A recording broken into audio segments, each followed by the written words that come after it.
Greetings to all my subscribers and followers out there, and welcome to the 121st episode of the Lessons from the Cockpit Show. I'm your host, Mark Hasara, and for over 60 years, my passion has been everything aviation, as you can see here around me. I love flying airplanes. For 24 years, I was an Air Force KC-135 pilot. I'm also a weapons school graduate, taught at the Joint Forces Staff College, and was in the aviation industry for several years. On the Lessons from the Cockpit Show, we interview some of the most fascinating and intriguing pilots, aircrew members, maintainers, and aviation enthusiasts from all over the world. We want to hear their stories, but more importantly, what did they learn from being in these extreme and extraordinary military, commercial, and even private aviation environments? The purpose of our show is to illustrate how does the aviation world work, but more importantly, increase critical thinking skills both in the air and on the ground. This episode of the Lessons from the Cockpit Show is brought to you by Wall Pilot, custom aviation art for the walls of your home, office, or hangar. You can see my KC-135 from Kadena behind me, but we do custom work also. If there's an airplane that you want to have your name on with a weapons load, unit, whatever, then go to wallpilot.com and fill out the custom form. And we do them in 4, 6, and 8 feet printed on vinyl that peel off and stick to just about any flat surface. Folks, I've wanted to do this interview for a long time. Didn't know how to get a hold of him. Finally met him at the Air Refueling Systems Advisory Group meeting just a couple of weeks ago. So today we're going to talk about Marine Corps, naval aviation, and sex. Grab an adult beverage of your choice, sit down, strap in, and let's begin the Lessons from the Cockpit Show with Commander Dave Fravor. Dave Fravor, welcome to the Lessons from the Cockpit Show, brother. Hey, Sluggo, good to see you, man. Good to see you. It's great to have you on, and you have a very unique story, okay? So first, I asked everybody, how did you become in love with aviation? What's your aviation origin story? I was 4 years and 11 months old in July of 1969, and I watched Neil Armstrong, who's an Ohio boy, and I'm from Toledo, Ohio, walk on the moon. And it was right before I started kindergarten. And my mom, I said, "Oh, I want to do that." And my mom said, "Well, they were all like military pilots, and we had a guard base in Toledo. God, what is it, the Stingers? I'm trying to think what unit they are, but it's a Viper. It was at the time in 1969, they were F-100s. And then they went to A-7s and they went to Vipers. Wow. And so I would see, occasionally I'd see the F-100s going around. Yeah. And I said, I want to do that. So from 4 years and 11 months old, I wanted to fly. And if you knew me, because I would always say, people would say, "What are you going to do?" I said, I'm going to fly jets and drop bombs. And they would look at me like I was an idiot. Like, no way. There's absolutely no way that kid is going to fly jets and drop bombs. And I actually did. And I have a funny story. So I was at my cousin's wedding 20 some years ago. So we all grew up in the same neighborhood. We went to the same school. So my cousins, range had, are like my brothers. And I was also the paper boy in the neighborhood. And the guy 2 doors down from them is a guy, Jerry. He'll know if he watches this. And his wife would cut my hair. And I was kind of a delinquent. So I was at my cousin's wedding and I saw Jerry, and Jerry looked at me. And this is right before I screened for command. And he said, "David Fravor." I said, "Hey, Mr. R, how you doing?" And he said, "You like Top Gun, fly jets for the Navy?" I said, "Yeah." And he looked at me and goes, "Man, I'm surprised you're not in jail." And I said, "Well, why would you say that?" He says, "Well, you were such a delinquent. You didn't care about anything." I said, "Yeah." I said, "But you didn't realize it. Like in school, I was in all AP classes. Yeah. I just didn't care. But when you grow up in Toledo, Ohio, there's not much to do. Yeah. So you do what you got to do." But yeah, I was kind of a delinquent, kind of I wouldn't say like well, I wasn't the nicest kid. I wasn't bad. I wasn't like busting up people's stuff. But yeah, if you knew me back then and you go, "Wow, how do you get there?" And guardian angel. I bet you had teachers all along the way going, "You'll never make it into the military. You'll never make, you won't be a pilot." Actually, here's a funny one. So when I was finishing high school, and I put in for an RTC scholarship, and I I was applying for colleges. So I applied to Ohio State, which is, that was one of my top choices because I'm from Ohio. I'm a big Buckeye fan. And I applied to U of M. U of M is 30 minutes from the house I grew up in, but I didn't get in because one, it's out of state, and two, I wasn't stupid, but I just didn't care, and I didn't have the greatest grades. Notre Dame, I got it. Had to you do essays? I threw it out. I'm like, I'm not doing that. So I sent a few, but I got into Ohio State. That's the college that accepted me. And I was like, hey, I'm going to go do this. And obviously, while all that process was going on, I had walked into my high school counselor and Mr. Stevenson. And I said, I really didn't even know what Annapolis was. I was just like, oh, I always thought Navy, Army. I didn't get that it was actually West Point and Annapolis because it wasn't me. It was just the Navy playing the Army. And I said, hey, Mr. Stevenson, what do you think about Annapolis for me? And he looked at me and he laughed. He goes, yeah, not so much, Dave. I go, okay. So I didn't waste his time. So fast forward 2 years, because I was enlisted in the Marines. I left high school. I didn't go to college because I knew I wouldn't have done well. And I enlisted in the Marine Corps right at the beginning of my senior year in high school. So right after all this happened, I enlisted in the delay program in, I believe, early November. And 2 years later, I'm at the academy and I get called by main office in Bancroft Hall. Hey, Midshipman Fravor, I was a plebe, a freshman. So I go down and I say, hey, we've got these school counselors and your counselors here, you got to escort them. It was Mr. Stevenson. So oh, no. I was standing there in Bancroft Hall and Mr. Stevenson comes up and he sees me. And I go, Mr. Stevenson, how you doing? I go, probably the last person you expected to see here. And he goes, absolutely. Good to see you, Dave. So that was my 360 moment. Well, one of the many that I've had, but yeah, it's pretty funny to be able to do that. So I had counselors tell me the same thing, man. You don't have the math and science course to be a pilot. Yeah, the worst thing to tell someone like you and I is that you can't. Just tell me no. Tell me I can't do it because of some stupid thing that you have measurement stick, and I will prove you wrong every time. They said you'd be a better blue collar worker, is what they told me, and I said that's not what I want to do. Well, that was where I grew up. I mean, it's Toledo, Ohio. So, yeah. And a big reason I wanted to get out, and a big reason I went in the Marines because I knew I could get out, is that in 1982, that's when I graduated high school. So in 81, I had people on my paper route that was $4.80 a month, and they couldn't afford it because everyone was laid off. Because the auto industry in the U.S., that's when Toyota started to rise. The auto industry was down. Yeah. And we had down the road is the GM Hydromatic plant, which used to be Chevy, but they do all the rear-wheel drive transmissions. Yeah.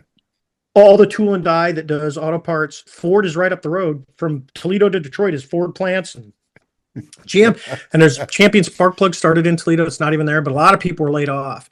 And I'm like, I don't want to stay in this environment. I want to see what else is out there. And the United States Marine Corps actually offered me that. And the smartest decision personally outside of family that I made at 17 years old, because I had just turned 17 before I started my senior year, that I did on my own. And my mom was cool about it. My dad was not happy at all, but he signed the paperwork because I was 17. So that's my story. That's pretty cool.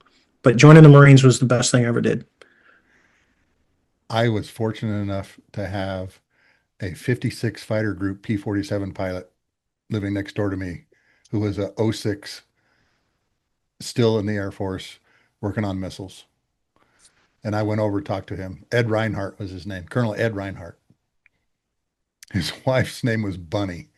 Okay. And I came home from a counselor session, you'll never be a pilot. It's just not going to happen. It's not in your cards. And he said, Mark, it's all BS. I had poor grades, couldn't focus and everything. And I flew P-47s all over Europe with, the 56 Fighter Group. All right. All the famous guys, of the 56 Fighter Group, don't listen to anything they say. If you want it bad enough, you'll do what you need to do to become a pilot. That's exactly. I used to tell people that. I go, especially my troops. I said, if you really want it, I said, they're going to tell you no. just keep doing it. One of two things is going to happen. One, you're going to get it, or two, they're just going to get tired of seeing your application. They're going to let you try it anyway. They're going to give you that chance. And I said, but once your foot's in the door, you have to prove yourself. Yeah. It doesn't matter who you are, male, female, black, white, what, it doesn't matter, any of that. And you know this, it's getting your foot in the door, and then it's up to you, because it becomes, at that level, it becomes performance based. You just have to get through the hoops. And if you can get through the hoops, you're good to go. And as you know, when you talk to people, especially like all your peers that you served with and all the guys I went to the academy with, they all get it. So it's like a brotherhood or a sisterhood. I mean, we all we have that shared experience of how the military works. And to me, that's the value, because flying was really cool, as you know. But the people are what make the job so good, because I've been in corporate for about 20 years. It's not the same. Not even close.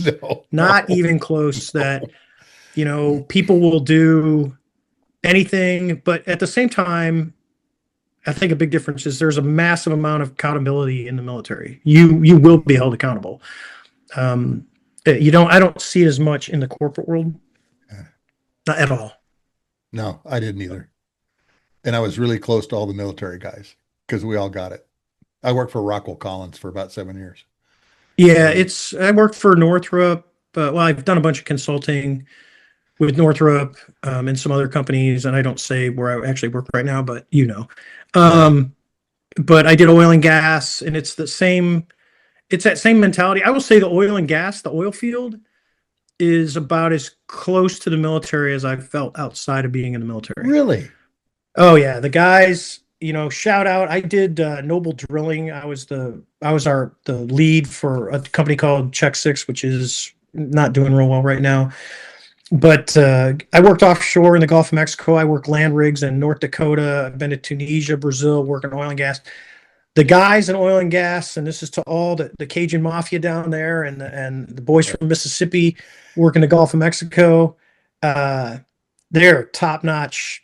So they're really, they're like the guys in the military. When they let you into their group, you're in it, and they will do whatever. They're the guys that if something bad happens, they're going to be dragging you out, and it just absolutely. I have the highest respect for all the folks that are working land rigs, fracking rigs, production rigs, drilling rigs out in the Gulf. The whole works. Great guys, huge sacrifice. People don't realize that those guys go out in the Gulf like 21 on, 21 off. So they're away from their families, but and they're young. It's the same thing of, you got 18, 19, 20-year-olds that are tripping pipe running these rigs. You got drillers that are in their 20s that are running this it's $1 million a day to run an offshore rig. Yeah. And they're cheap. Professionals. They're extremely good. You have the same issues you have in the military, which, some guys can be dictators, which is not the greatest, and we were out there to help them with that. But I'll tell you what, the guys in oil and gas that are helping feed this country with energy, everyone, hats off to those guys. They're the best. They really are. Dave, I didn't know you dealt with that. Yeah, I actually I have my MBAs in global energy management from the University of Houston. Go Cougs! I did that for fun, but I'm hopefully I got a conflict, but we'll see. I'm either will or won't do my 10-year anniversary in June with the folks I did my master's with. But I'll tell you what, especially like Houston, New Orleans, because I worked New Orleans a lot with Shell. Yeah. Just some of the greatest people that I met. One of them, like Joey, I think he's a VP now at Noble. Just true professional, held you to a standard, where he's at, not shocking to me. And with a guy like that, I know Noble in that North America is in great hands with him running it. So just Joey K, but great people, just great people. So what did you do in the Marine Corps? Oh, had I known, I would have went and been a grunt in 0311, because everything else in the Marine Corps is just support. But I was a support guy. I went. I'll give you the whole story.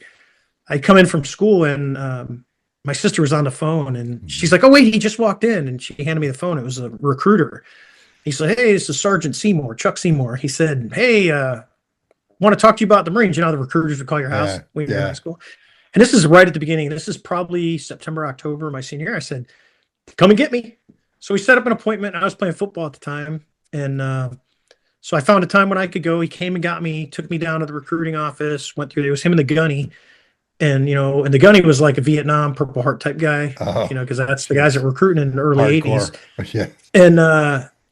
And they were showing me pictures of the Harrier video and, hey, you could do this. You could be an avionics tech. And I was looking my plan was I'll go in enlisted for 4 years. I'll do some college while I'm in. I'd get out or stay in the reserves, finish my degree. And I had to be in the Marines. You have to be in flight school by the time you're 28, before you turn 28. So I'm like, I got time. I'm like, that's what I'm going to do because I really wanted to fly. And so I had posters that they had given me. So I had a big picture of an F-18 on my wall. Mm-hmm. So this is the beginning of my senior year, and all my classmates thought I was an idiot, which there's some legitimacy to that. And guys I played football with, they're like, where were you at yesterday? I said, oh, I joined the Marine Corps. You know, so it was 17. The recruiters, I get them to say, okay, I said, you got to convince my parents. They convinced my parents. My dad thought I was an idiot. But he signed it. And at 17 years old, they threw me on a bus. I went up to Detroit because the Marines go out of Detroit. Everyone else goes out of Cleveland, but Toledo's only 40 minutes. I live like 40 minutes from downtown Detroit. So they sent me up to Detroit. I remember I was taking an ASFAB the night before I went back to my room in the Howard Johnson's in downtown Detroit. And I hear all these cop cars, and they were the ones from the Eddie Murphy Beverly Hills Cop, with the blue cars with the red lights on top, and there's a guy on all, you know, spread out on the street. They all got shotguns. I'm like, all right, welcome to Detroit. And so I did all that, joined, did all my stuff, went back to school, and they're like, what'd you do? I said, oh, I joined the Marines. And they were like, you're an idiot. So I went in the Marines, and when I was at boot camp, the Marines make you take the ASFAB again. Yeah. Just to make sure you're the same guy that took it to get in, because I had a little bit of a integrity issue there. Yeah. So I took it, and when you take it in boot camp, so in the Marine Corps, intel, embassy duty, presidential security, commissioning programs, linguistics, all that stuff is not, the recruiters can't give that to you. Some of the other services they can. The Marine Corps, no, at the time. So I tested high enough on that test that I qualified for NAPS, which is the Naval Academy Prep School. And there was about 4 or 5 of us. And I had went in with my buddy, joined after me, who I played football with, my buddy Dan. Shout out to Dan O'Leary. I'm going to say his name. A retired Toledo firefighter, Marine. God love him. But Dan and I went through. Well, we got picked, and our senior drill instructor, Staff Sergeant Dixon, said, I'm not recommending any of you. Go back. You know, so we did. You know, like, I'm happy. I was loving it. And then some stuff happened in boot camp where I kind of filled in and covered, and they called me in and said, Fravor, we're gonna recommend you for NAPS, for a commissioning program. And I said, okay.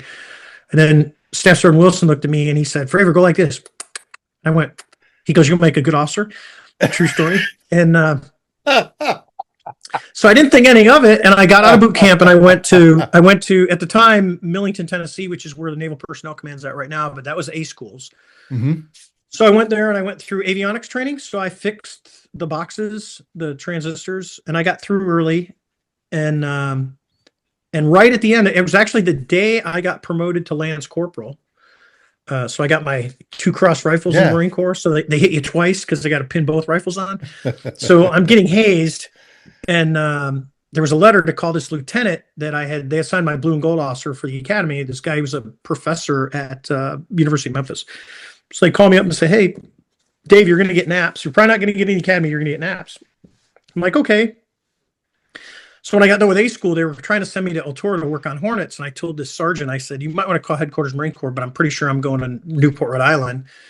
And he was not happy, and the gunny was laughing. I came back in the next day. He goes, well, you're going to stay here. We had an IG inspection going on. So I ended up being attached to the wing, the training wing, and did that. I left there. I went to NAPS, which ironic, there were 16 Marines. Several of my good buds, Marines, left NAPS. They didn't want to do it. They went back to the grunts. A lot of us went Navy. So I went Navy. Mark went Navy. He ended up making flag in the reserves. Max went SEALs, and a lot of the Navy guys went Marines. So Sparky made 2-star in the Marines. It was kind of funny, but because we had Gunny Ski, who was awesome, but the major, so we had 3 Marines. We had Gunny Ski, who really looked out for us. And ended up being a warrant officer, great guy. Would follow him anywhere. Then we had Captain DeCamp, who's my English teacher, who took good care of me. He was getting out, and then this guy named Mattis, who was a major at the time, and he did all right for himself too. So he was a senior Marine when I was at NAPS. Mattis? He was a major at the time. Yes, that the Mattis. Same Mattis. Yes. So if you look at it and go, you're young. I just turned 19 when I went. No, wait, 17, 18. Yeah, I was 19 when I went to NAPS. And the examples, and it wasn't just Major, General Mattis or Secretary Mattis, but it was, Captain DeCamp, who was a Force Recon Marine. He was our English teacher. And then Gunny Ski, Nevglasky is his real name. He's retired. I think he was a W4 when he retired. I don't know. Hopefully he doesn't haunt me. But that's the initial leadership level, besides the guys, when you go through boot camp, your drill instructors who you never forget. But that was my initial cadre of leadership. And, and I was there when Beirut barracks got blown up, and a lot of us were not happy. And there was a whole corps of those guys from Rhode Island. So those guys had to do all the notification. It was a terrible time. But to see how they handle, adversity, how they trained us, impactful. And I always say that the leadership that I used and learned through my entire career, I learned when I was in the Marine Corps, contrary to all the stuff we had to learn at Navy and all the leadership classes. But when you've got people like that, those 3 in particular, that are the leadership examples for you, I'd say those are pretty damn good examples. And I'd be hard pressed for anyone to beat those. Yeah. Aside from, we haven't talked about the Navy side and the people that I was exposed to in the Navy, but just absolutely formed who I was and who I became for the next 20 years. Well, particularly being around chaos matters. Yes. They're just, I'll tell you what. He is such an incredible leader, particularly on the battlefields, because he was one of the guys during the Second Gulf War, that was leading. And just amazing what First MEF did. Yeah, he's amazing. Yeah, and I think everyone there will tell you it was an honor. It was a true honor and a privilege to serve, because he was the battalion officer, and he was extremely mild-mannered. He's very quiet. But you knew when he meant business. He was very, very professional. But when you're exposed to that, and I'm an idiot 19-year-old kid, and at the time you could drink in the military if you had an ID card, so we did stupid, trust me. And, but to have that example to go, that's who I want to be like that. And it's not just him, but it's all 3 of them that were there with us that were Marines. Incredible opportunity and experience for me as a 19-year-old kid. He's a walking encyclopedia of warfare too. He knows military history. I don't know of any general that knows military history like Mattis. Oh, he's a brilliant person. You'd be amazed at, the Marines. We had a guy that was he was the MAG CO or the MATSIG CO in Lemoore, who literally read like Plato in the ancient Greek script.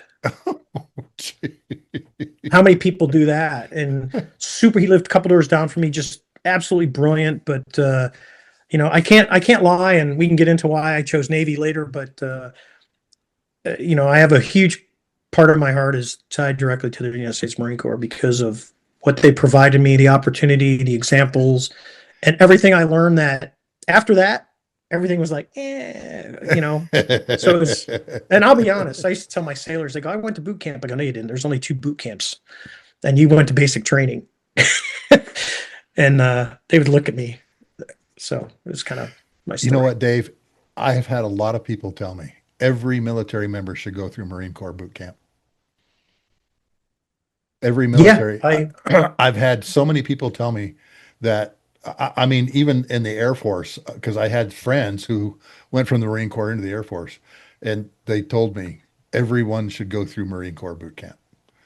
You know, you yeah, I do don't know if your this. summer thing, and when you do your summer thing for ROTC, it should be Uh-huh. Marine Corps boot camp, you know, So let me see here. because I'll show you. it really You, sets you up for success.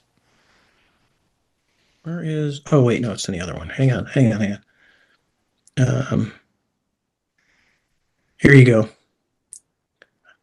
You should be able to see this. There Okay. you go. Can you see that? Yes, I can. That's me. That's literally about. I'm like 18 years old and Yeah. probably a week Yeah. during that picture. So yeah, here's my buddy Dan. I went to high school and stuff. Yeah. He's a retired fireman. Yeah. So yeah, pretty cool. That's my So you story. worked on So you're an avionics tech? yeah, I went through A school and then never went. I had orders to. I was going to El Toro and I got them turned to go to Rhode Island. So I never worked on airplanes. I never used it. But I went all the way through to school and then I went to. So I never actually got out to the full fleet Yeah. Marines because I went to NAPS and then I got into the boat school and went to Canoe U. So What'd you study at the academy? I'm an oceanographer. You want that story? I would love that story. I grew up watching Jacques Cousteau. So my influences in my life, Oh, Neil Armstrong, Jacques Cousteau, and I went, oh, I'll do because he's an oceanographer. I said I'll do that because I had no intent of all I wanted to do was fly. So yeah. if they'd have said I could have just went and flew without going to college, I would have probably never went to college. I literally went there because it cut 2 years off my plan Yeah. and I got to fly. And I have no regrets. You know, I loved going. You know, I literally still talk to my academy roommate Scotty Yeah. every day on the way to work. I talked to him this morning for about 45 minutes. The undersea world of Jacques Cousteau. I never missed Yes. an episode. Well, I was Never that missed way, an episode. so I never I missed an figured. episode. And at the time, Navy had a great program. It was actually the #1 undergrad oceanography in the country at the time, and I loved it. I absolutely loved it. It was so I was getting a major in something that actually interested me because I'm one of those guys. If I don't have an interest, Yeah. I don't care. Yeah. You know, so that stuff I really loved. And then like flight, I never studied harder than in flight school because I just lived the flying piece. Yeah. Yeah. All right. So you make the transition to the Navy. Were you planning Yeah. on going back to the Marine Corps when you went through Oh the yeah, academy? 100%. So here's the story. So I went to the academy and after you're at Navy, after your freshman year, you do your youngster cruise because your Yeah. sophomore year is called your youngster cruise.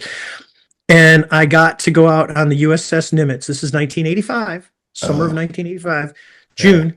I flew out to, I went through, we went through Ireland. I went to Sigonella. I got on a C-130, flew into Haifa, Tel Aviv. And then they bust us up to Haifa, Israel. And that's where we met the ship.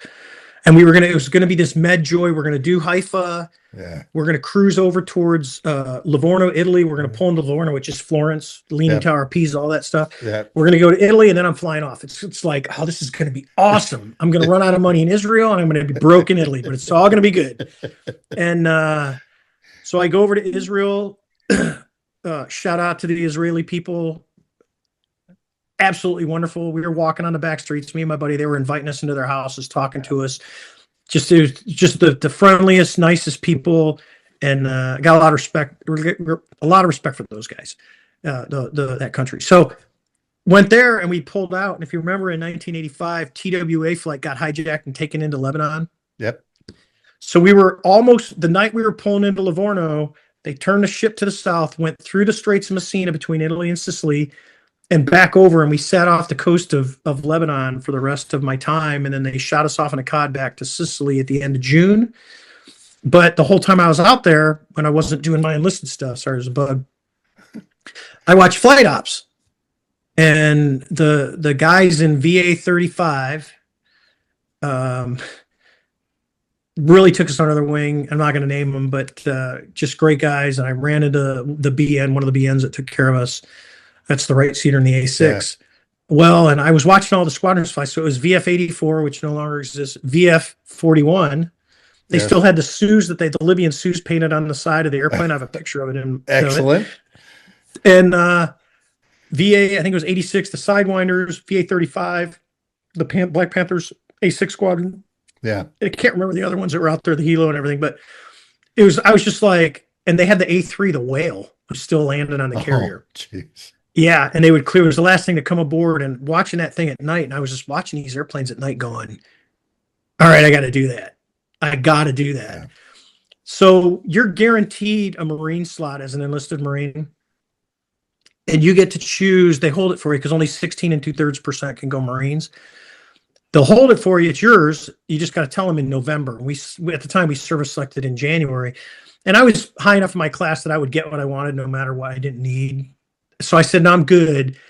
And I selected Navy Air. And at the time, it was actually a better time to go Navy because the Marines at the time had too many pilots. They were letting Marines go back to the Navy. Matter of fact, I had guys that were squadron COs and CAGs that had started off in Marine Corps, went through the basic school.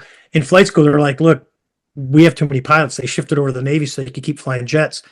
So I chose because of that. And then the irony is when I got winged, it was the opposite. The Navy had too many pilots, but you could go get your wings and then go to TBS and be a Marine. And a lot of guys didn't take it. And they literally cut like the bottom 15% off. So if you were dragging the bottom, you should have went Marines. You could have kept flying. So, and I did it. And then, and I ended up choosing Navy because I wanted to, like an idiot, I wanted to fly on boats. And it's not guaranteed because I hadn't gone through flight school. I hadn't selected jets, none of that. And, so I selected jets, and that's another whole funny story. And because I have an interesting entire how I got to where I was in jets, which we can cover here if you want right now. Go right ahead, man. Go right ahead. So this I is went going to be a great story. I got I went Navy. I selected aviation. I went to Pensacola. I graduated in May. I hung out for a month. I was actually working with the recruiting district in Detroit. Which was great because they were trying to send me to Cleveland. I'm like, no. They're like, no, you live in Ohio. I'm like, Detroit's like right there. I grew up right on the state line, like 30 minutes from the University of Michigan. So they had me in downtown about the Renaissance Center, and I got them to shift me after about a week over to Ann Arbor. It was great because it was like I'd go up, play basketball at the university with one of the recruiters, go check on the T-34B that they had for recruiting flights at the time. Then I go home. I did like 2-3 hours a day. It was as an ensign. So I went to flight school and went to Pensacola for the academic stuff, API. And then instead of staying in Pensacola, I went to Corpus Christi, which is a really smart move because at the time, Whiting Field was the busiest airport in the United States. Oh, yeah. Corpus was just one squadron, and it was wonderful. So like I knew my on-wing. I was in Pensacola, you're a number. Yeah. In Corpus, you got to know guys really, really well. We took a det to Midland, Texas. It was it was actually a great experience. I was having so much fun. I got great friends. And then I went to Kingsville because there was 3 of us that got jets. Missy went to Meridian. I went to Kingsville, and my buddy Weeds, who was a Marine, went to Beeville. And we've crossed paths through life. You know how it works. Yep. But when I got winged, I actually got winged 2 years to the day I graduated the academy on May 25th. So I actually got winged as an ensign, and then I got promoted to JG. But normally they tell you when you get winged, you know what you're going to go fly. Well, no one in my class knew what we were going to get. And I ended up getting, after it came out, it took about another month to month and a half. I remember the night I was on duty, and they called in my buddy Vic, one of my best buds. We did too many tours together. I mean, we were like almost in sync as we went through, and we were always together. And Vic got A6s West up in Whidbey Island, Washington. And I was like, oh. And I got S3s in Jacksonville. And I was the number 1 guy in Kingsville. But they were quality spreading. And no offense to my S3 brother out there. I love you guys. But, I really wanted to go. I wanted a more tactical airplane. And so I went through the process, and no one ever gets their orders changed. It's like, you're going to Jax. And actually, he's a 4-star now, and he's in a very key position, but he was a Sir grad and he was not happy about it. And he took me right down. I mean, just leadership. I'll just name it. It's Admiral Paparo, and I love him, and I'll love him till the day I die. But Pappy had grabbed me. Great leader. Great Oh yeah. leader. Right So now. Pappy was not happy. He was a Sir grad, which means he got winged and stayed as instructor. He took me down to Skipper the Looper. He took me down his. I was a Tomcat guy, and Looper's like, "Hey, Sex, I'm working on it." And it took about. It was probably like July by now. And I went in for an AOM, and the skipper grabbed me and he said, "Hey, Sex, how's A6 is west?" And I went, "What?" And he goes, "A6 is west." I said, "Are you serious?" He said, "Yeah. Call the detailer, tell him he'll take the orders. And when you see the Commodore, Captain Ev Shipe, so I'll shout out to him. He did it. And so I got my orders changed from S3s to A6s, and I got to go up to Whidbey Island. And I was classed behind my buddy Vic. And we were friends through there. We went to the same A6 squadron. We went to Hornets together. We were on Lincoln together, and it just, and he lived 3 doors down from me. And, another guy that probably the smoothest pilot I've ever flown off of. Old Pygmy, man. That guy was just super smooth. Would have been a great boss for the Blues. But anyway, I got A6s, and then I did my first cruise on Ranger, and we'd come back, and our sister squadron, the Puppies, VA-155, they're the Silver Foxes, but we call them the Puppies. They were decomming, and we were going to become one bigger A6 squadron because we had 2 A6 squadrons, 2 times. We were an all Grumman air wing. And our skipper came in on the day that all the Puppy guys were coming over to us, the guys that were moving to our squadron, said, "Hey, we just got word we're decomming too." So my A6, we're going away, and we're like, "What?" So you could do Hornet transitions. So we had all put in like, yeah, I want to go Hornets. Okay. But I was figuring, hey, I'm going to go to Kingsville and fly T-45s and be an instructor, and I'll probably just get out. And I was home on leave, and I got a phone call from my skipper, and I'm like, "Oh man, I'm in trouble." And he's like, "Sex, skipper." And I said, "Hey sir, what do you need?" He goes, "Hey, you're going Hornets Lemoore." And I'm like, "What?" He said, "You're going Hornets and Lemoore." I said, "Okay, that's cool. Do I need to come back?" He said, "No, they wanted you to, but I turned it off, and so you're good." So I went to F-18s in Lemoore, and so I got to go down there. And then as I flew F-18s, I ended up getting into Super Hornets later. So I went from A6s, older than me, to Hornets. Wonderful experience and great friends, and got to do all that and do Top Gun, and then went to Super Hornets where I flew. So I went from 2 seats to 1 seat, back to 2 seats because I had F, so I had a 2 seats. But for me, it was like a switch. Yeah. If I was by myself, I was good. If I wasn't, I could. So I knew how to. A lot of guys had trouble because, especially if you fly single seat your whole time, you're just used to doing it all yourself. Yeah. And I could. It was like literally a switch. I got a guy in the back. I'm good. I got a guy. And it was cool if I flew with like junior guys because I had flown single seat. You can train them because you know exactly what you want to see. And one of the last guys I flew with, old Zippy, one of the, I had great guys, but Zippy was just wonderful. And he was trained by me and my buddy Nat, God rest his soul. So Zippy was just, he worked everything in the back seat like a single seat guy would do. It was like telepathy. You'd be like, "Oh, I should see this," and everything would be moving exactly, but you didn't have to do it. You were just flying. It was just absolutely wonderful. Him and Nudes were both that way. Just wonderful to fly with, So what was the A6 like, man? Because I mean, you see the movie Flight of the Intruder and all those kind of things, and I mean, that airplane was made for night, low-level bombing, all kinds of crazy things. And I'll tell you what. I'm assuming you flew the E model with the tram system in the nose, all that kind of stuff. We had the SWIP, which is the improvement program, weapons improvement program. So I had everything. We had a box in the middle.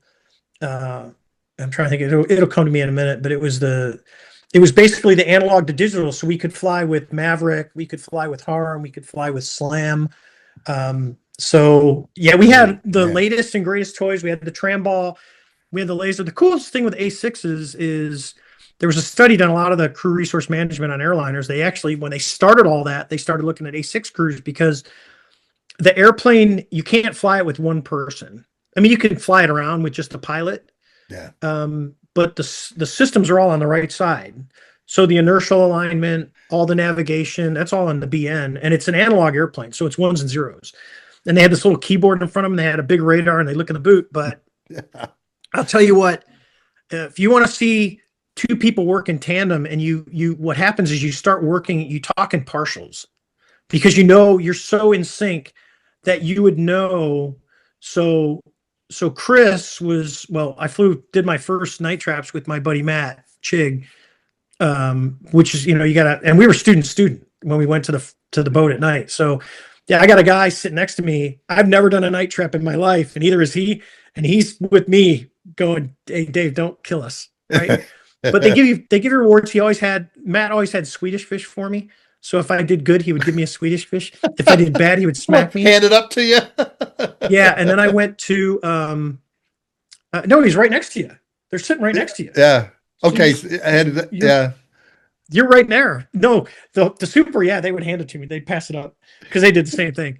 Yeah. But and then I flew with Chris, my first fleet, my first BN in the fleet, and Chris and I were doing stuff that the way it works, he'd be like, they're looking in the boot saying, "Hey, I'm seeing rising terrain at 12 miles," was the whole thing. "Hey, showing rising terrain at 12 miles. He'd get out about like, "Hey, showing rising terrain." I'd go, "Got it." Because I'd see it on my display, because it's a bin display. You don't see everything. There's you see from 10 to 12 and then 8 to 10, and the distance between the bins shrinks down, and we would fly at about, I think it was 2 miles in front of the airplane, the way the terrain clearance. But you're out flying at night, like in the clouds, in valleys, in mountains, this is up in the Cascades in Washington and Oregon. And you'd break out of the clouds because you'd have to turn all the lights off because the anti-smash would give you vertigo in the clouds. So you'd turn them off and you'd break out, and you'd see houses above you because you're ripping down the middle of this valley in pitch black night. Because unlike a lot of the stuff like the B1 and stuff where it just kind of goes straight over. Yeah. No, the A6 would get in, and the BNs were the key because they'd be looking at the radar and they'd be going, "Hey, easy right, hard right," and you had these comms, and you just work together, and you'd be just cruising around, and you get to the point where I never thought about hitting anything. You become such a well-oiled, and there were strict rules for it. Like we had a primary and a secondary BN. There were rules to fly at night low. You had to do a day within 7 days. And we had night currency, just not for land on a boat. We had night currency for flying low levels, because it's a perishable skill. Yeah. And then you're getting in, and some of those jets were built in the 60s. We had one that was older than me, and you're getting system degradations, and guys are backing up. And I remember Chris, we were flying, it was the daytime hot, but the INS dumped, and then something else dumped, and he's an MIT grad. He's like crazy smart guy. And he's like, "Hang on." And he literally stabilized the entire bombing system on the VGI. And we were bombing off the standby gyro that you don't even like shooting approaches on. Yeah. And he's just like, "Don't." And he would hit me and go, stop moving. And just that camaraderie in that squadron, I think, paid huge dividends in the future when I flew S. Because when I went from single seat down to 122, which is, for Air Force terms, the RTU, or in the Navy called the RAG. You got two anchor guys, the NFOs, coming into Lemoore, which has been a single seat community since Vietnam. Yeah. So it was almost like a whole new, like, what's going on? We don't need you. I knew the importance of that. And and we had a rift when I first got there, and my CO Shaker, God rest his soul, wonderful guy, and then Kenny, who ended up being CO when I was XO 41, was the XO of the RAG. And Kenny's like, "Hey, we got to solve this problem." And me and my buddy Manson worked on it, and Chaser, there was 3 of us that were kind of doing it, and we solved the problem. Like, this is not we're not going to play the single seat mafia BS in this community. Everyone's going to be here. And it was a lot of work. And then I was fortunate enough, because of that, Kenny saw that. And when they did the slate, because I was really junior, I didn't think I'd get a Super Hornet squadron. Kenny just said, "I want Sex as my XO," because he knew it was going to be a Hornet guy, and he wanted someone that understood the 2-seat and making sure that you need both, because, and they'll admit, like, two people in a jet doesn't equal 2 times the capability, but 1 + 1 is about 1.5. Yeah. There is an increased capability. It's wonderful in 2V, but when you get into like missions, heavy, like FAC-A, high stress FAC-A under high threat conditions, when you're doing FAC-A airborne, because I had all those quals, you need 2 guys. You can't, guys will tell you, oh, we can do it single seat. You can't do it as effectively single seat when I've got a guy pulling up and doing 9 lines in the back, and I'm hooking targets and following guys in to track them down. And there's so much coordination that goes on in the crew. My time in the A6 and the environment that I grew up in, thanks to Stump and Roy, who were both of my COs, and the guys that I flew with, Larry Budd and Donner and Chig, or High Pro as we called him at the time. Those are the guys that made the foundation that I carried when I flew, and it paid huge dividends for me. So obviously. I'll shut up because I'm babbling a lot. So. No, this is all good, great stuff. Okay, because like you said, going from a crew airplane to a single seat back to a crew airplane. If you've started out with a crew with 2 guys together, then you're right. It's a lot easier. I always laugh. There's the intangibles. It's not just flying, but when you pull into port, I had 47 officers. When I was a department head in a single seat, there was 15 of us. So when everyone's pitching in, we're not getting a tiny room. We're getting the presidential suite. Yeah. Because it only costs twice as much to go first class. But, oh, yeah, it was – I will tell you what, I love flying no matter what. But and guys on both sides, I loved it. But, there's something to be said when you get into high threat, and there's a lot of stuff going on. And with all the technology that's going on in airplanes right now, you're either going to automate or you're going to have 2 guys. Yeah, absolutely. So people will disagree, but I'll just say, and granted, my experience is old. Both of us are old. I mean, look at our hair. Yeah, exactly. That's why I cover mine up. Yeah. See, the reason I love the A6 is because my father worked in the aviation industry and helped make the Diane system on the old A models. He was working. What's funny is my XO Dell Bull, his dad was Lyle Bull. So Lyle and his pilot in 1960, I don't want to get this wrong, but I probably will. Somewhere around 1968, the whole flight of the Intruder going downtown Sam City. Yeah. They weren't rogue when they did it, but they were literally ordered to do it. So they took off in an A6, flew all the way out to the west of Hanoi, came across, back going to the east, got like 22 SA-2 shot at him, came in under AAA, and I remember him telling, because I got him to tell me the story first person at his house. And I said, how high were you? He says, we were like 100 feet. I said, because I know how the terrain clearance works. I go, the terrain clearance won't work like this. He goes, Sex, there was so much AAA in the air. It was like daytime. We were just weaving around. Of course, and they had, I forget how many.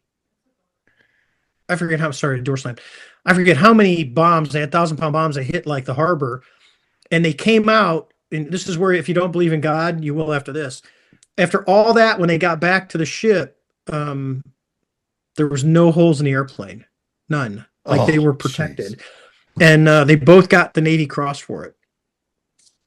And the only reason they didn't get like the Medal of Honor is because it was just the 2 of them. And there's a story in proceedings that he had. I saw the story, but it was written right after that about these guys. And he said, but literally, like going to Chow, guys were getting out of their way, going, "Oh, here comes Bull," and I can't remember his pilot's name. Forgive me.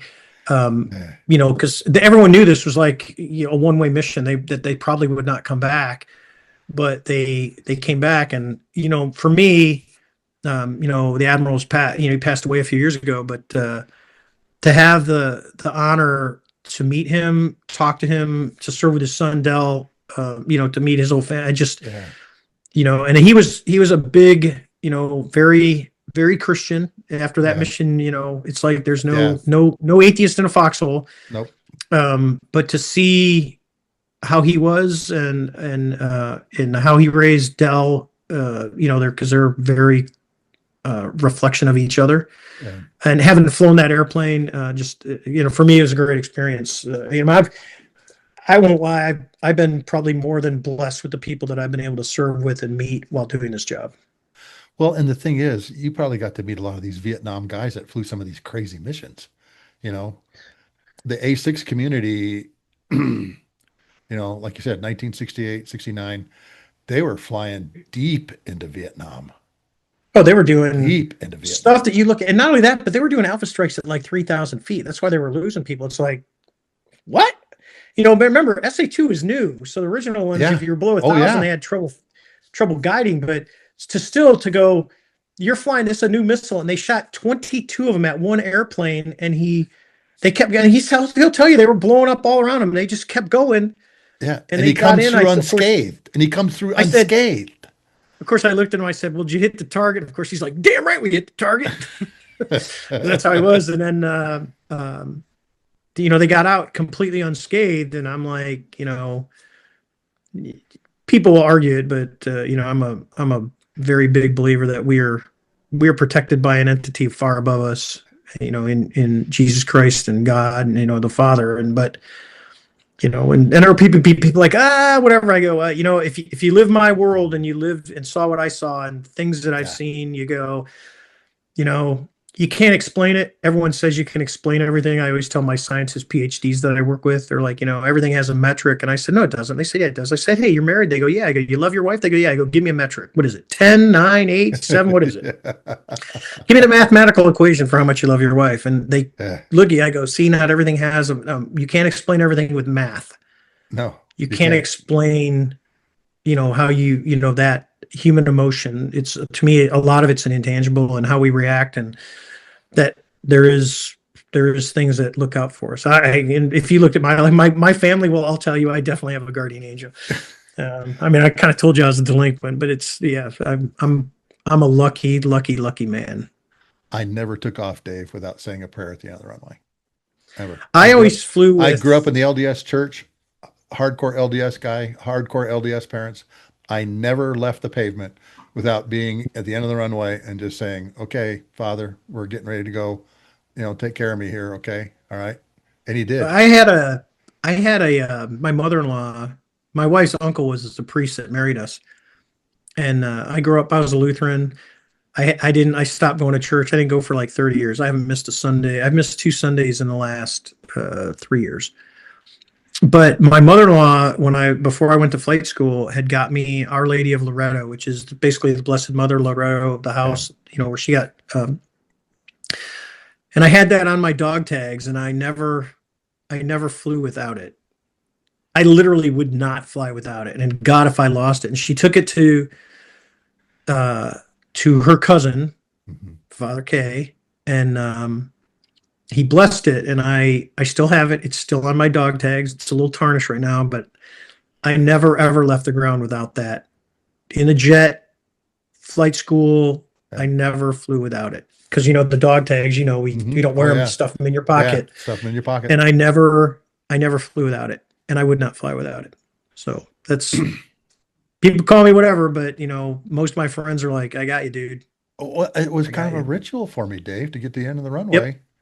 Before I went in, I was on my knees, but I can't get on my knees in the cockpit, obviously. But you always have, I don't know, 3 or 4 minutes before before you launch off, Yep. and that's all you need. Okay. Father, are you there? Yeah, I'm Ours here. is, I'm right yeah, here. Father, don't let me F this up. Yeah. Yeah. Are you there? Exactly. And, there's only two times where I thought I was going to die in the plane. That was the opening night at Desert Storm because I didn't know what to expect. I was refueling the first wild weasel package to Baghdad. And the second time was 200 miles west of Honolulu, and the airplane had caught fire under the floor above the forward body tank with 18,000 pounds of gas in it. Oh, oh, oh, Yeah. oh, were you in a 135? I was in a 135. We had a bleed duct failure under the floor. All right. Oh man. And Yeah, that's not we have a good. plywood Bleed air is floor. bad. Yeah. Bleed Yeah. air, bleed air was bad. Well, the thing is Um, we had it the day before, but I didn't know it. We had 26 packs on board and we couldn't pressurize the airplane. So I went back and took off the next day, didn't take off with packs. Okay. And about 200 miles west of Honolulu, one of the crew chiefs came running up and he is scared out of his mind. Okay. turn around, Captain Hasara, turn around. I know what's wrong. I know what's wrong. And I saw the two guys wrenching up the floor because we have a plywood floor. Yep. And flames went everywhere when they got that piece of plywood up. All right. And I said, Father, are you there? Because I have no idea how we're going to get out of this. We don't have anything for bleed duct failure in the books. Nothing. Okay. And I told You guys can't shut the bleed off. You don't have like we could shut the bleed off. It would close the valves, so it wouldn't come off the engine. we can, but we have to leave one on. And it was past the manifold where they all come together, and Yep. before the air cycle machine that cools it all off and air conditioned it. All right. And it was on both sides. Oh, and by the way, the hot air was blowing on the elevator cables for both the co-pilot and the pilot. Oh, that's nice. Yeah. I bet you felt good about that. But you Yeah. got back. We Yeah. got back, and like you said, man, you're a crew working together, trying to figure it out. And all of a sudden, everything becomes real really fast. And we were at 16,000 feet because we couldn't pressurize, made the turn, came down to 9,000 feet. Honolulu Center screaming at us all the time, what are you doing? What are you doing? What are you doing? And then finally I told them, we're on We're fire, surviving. standby. Yeah, we're on fire, standby. And the whole radio went quiet, okay? And then about, I don't know, about 30, 40 miles coming into Honolulu on the outside runway, Speedbird, one of the British Airways guys, comes up on the radio and goes, Tora 44, this is Speedbird 102. Are you chaps okay? He'd heard the whole thing. He'd heard the whole thing, And again, it's like you It's said, good you guys got down. you're just two guys. You're just guys trying to get the airplane on the ground, And what had happened was it had burned the plywood to the point where it was so thin, the paint was running. That's how the crew chief knew we were on fire under the floor. The paint was. Oh, wow. The You paint. guys are lucky. Yeah, we're You're really lucky. Yeah, we're really lucky. Funny thing with the 135, when I was a kid, guy down the road from me, he actually married my godparents' daughter, but he was stationed down at Wright Pat. And a lot of people don't realize that back in the early 70s, Wright Pat was a SAC base. They had nuke loaded B-52s. They were doing the airborne, all that. Yeah. And he actually gave me, he was a mechanic on the 135, and he gave me, I had seat belts from it. And so I had an old 911 that I used to race, and that was my seat belts. I had the full point harness from a 135. Really? That was actually my seat belts when I raced my car. Yeah. Outstanding. Yeah.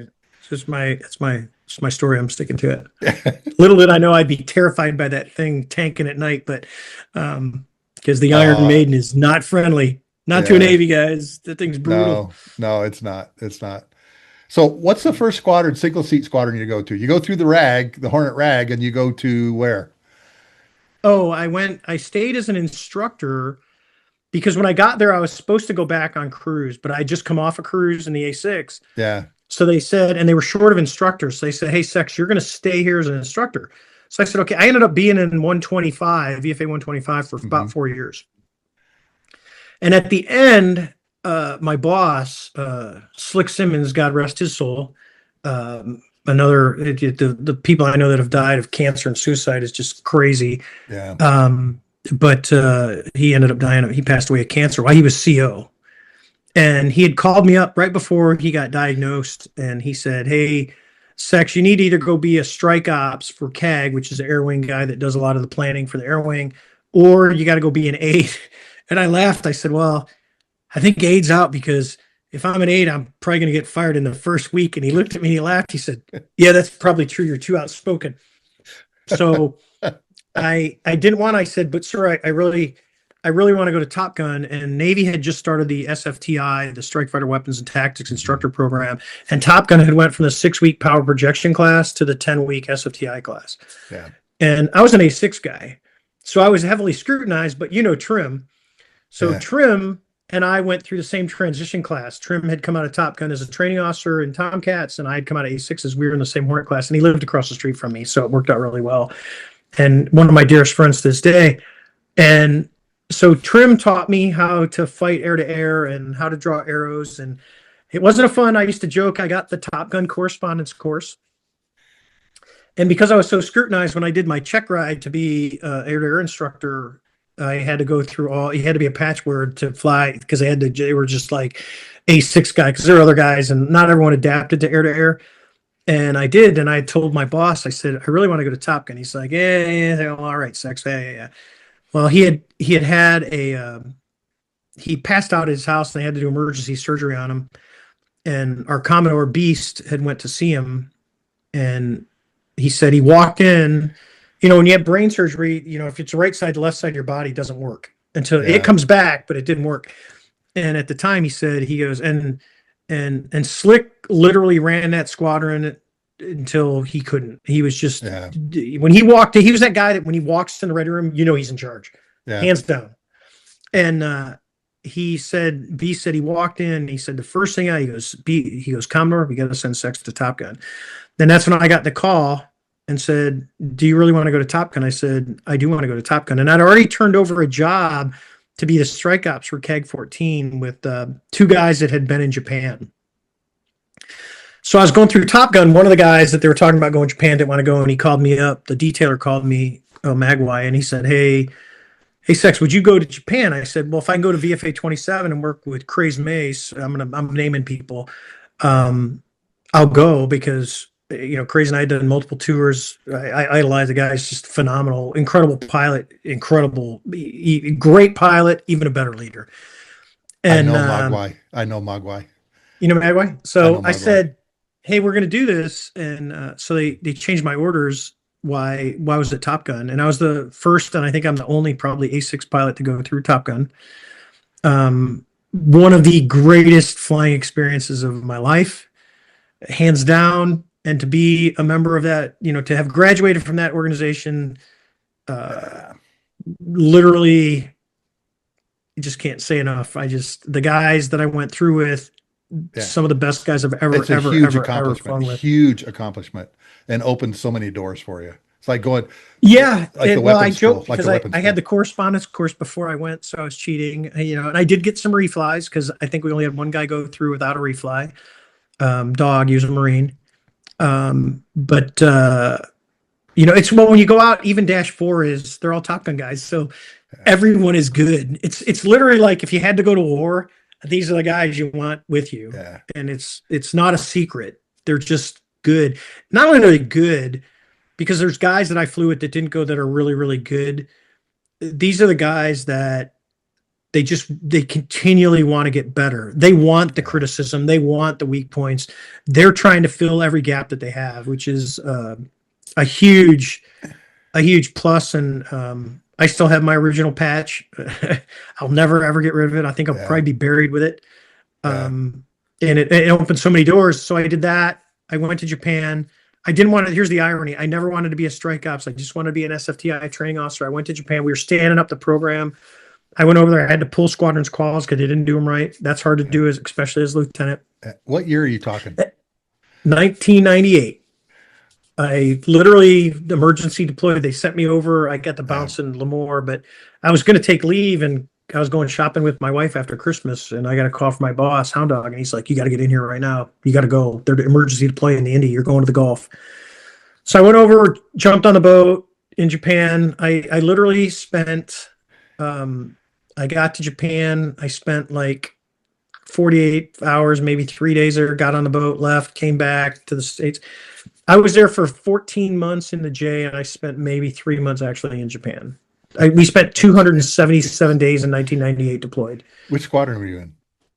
I went to VFA 27, and I ended up being the strike ops for the CAG 5 staff, which the job I didn't want. And honestly, probably one of the best jobs I ever had. I think I was the most powerful lieutenant in the Navy. Yeah. I had a CAG that just let me do what I needed to do. I had Chaser, who was over there with me. He was another Top Gun guy who ended up, I did my last flight with Chaser. That Chaser Keithley? Yeah, that's Chaser. I have the highest respect for him. Yeah, him and I did a lot of the... Wonderful tailhook director. Wonderful tailhook guy. Chaser and I did a lot of the setup of building the platform for the last probably 8 months I was there. And then I had Admiral Keating. Timbo Keating was the the admiral, and he literally pushed a lot down and let the air wing kind of drive it. We had swapped over the Indy and the Kitty, so all that was happening on the Kitty. So I could pick the controllers. I could do everything. I controlled. So if you had a 2V, if you were doing a check ride, you minimum, if it was a 2V, it was a 2V4. Minimum for a 4V was a 4V. I'd try and get you 6 at a minimum 5. We had everything that we needed. It was just a great experience. We did real world ops out in the Sea of Japan, doing some stuff. I'm not going to talk about what we were doing. One of the great shots. I know very well because I was the tanker guy from 90 to 95 at Kadena. Yeah, so you know exactly what we're doing. Yep.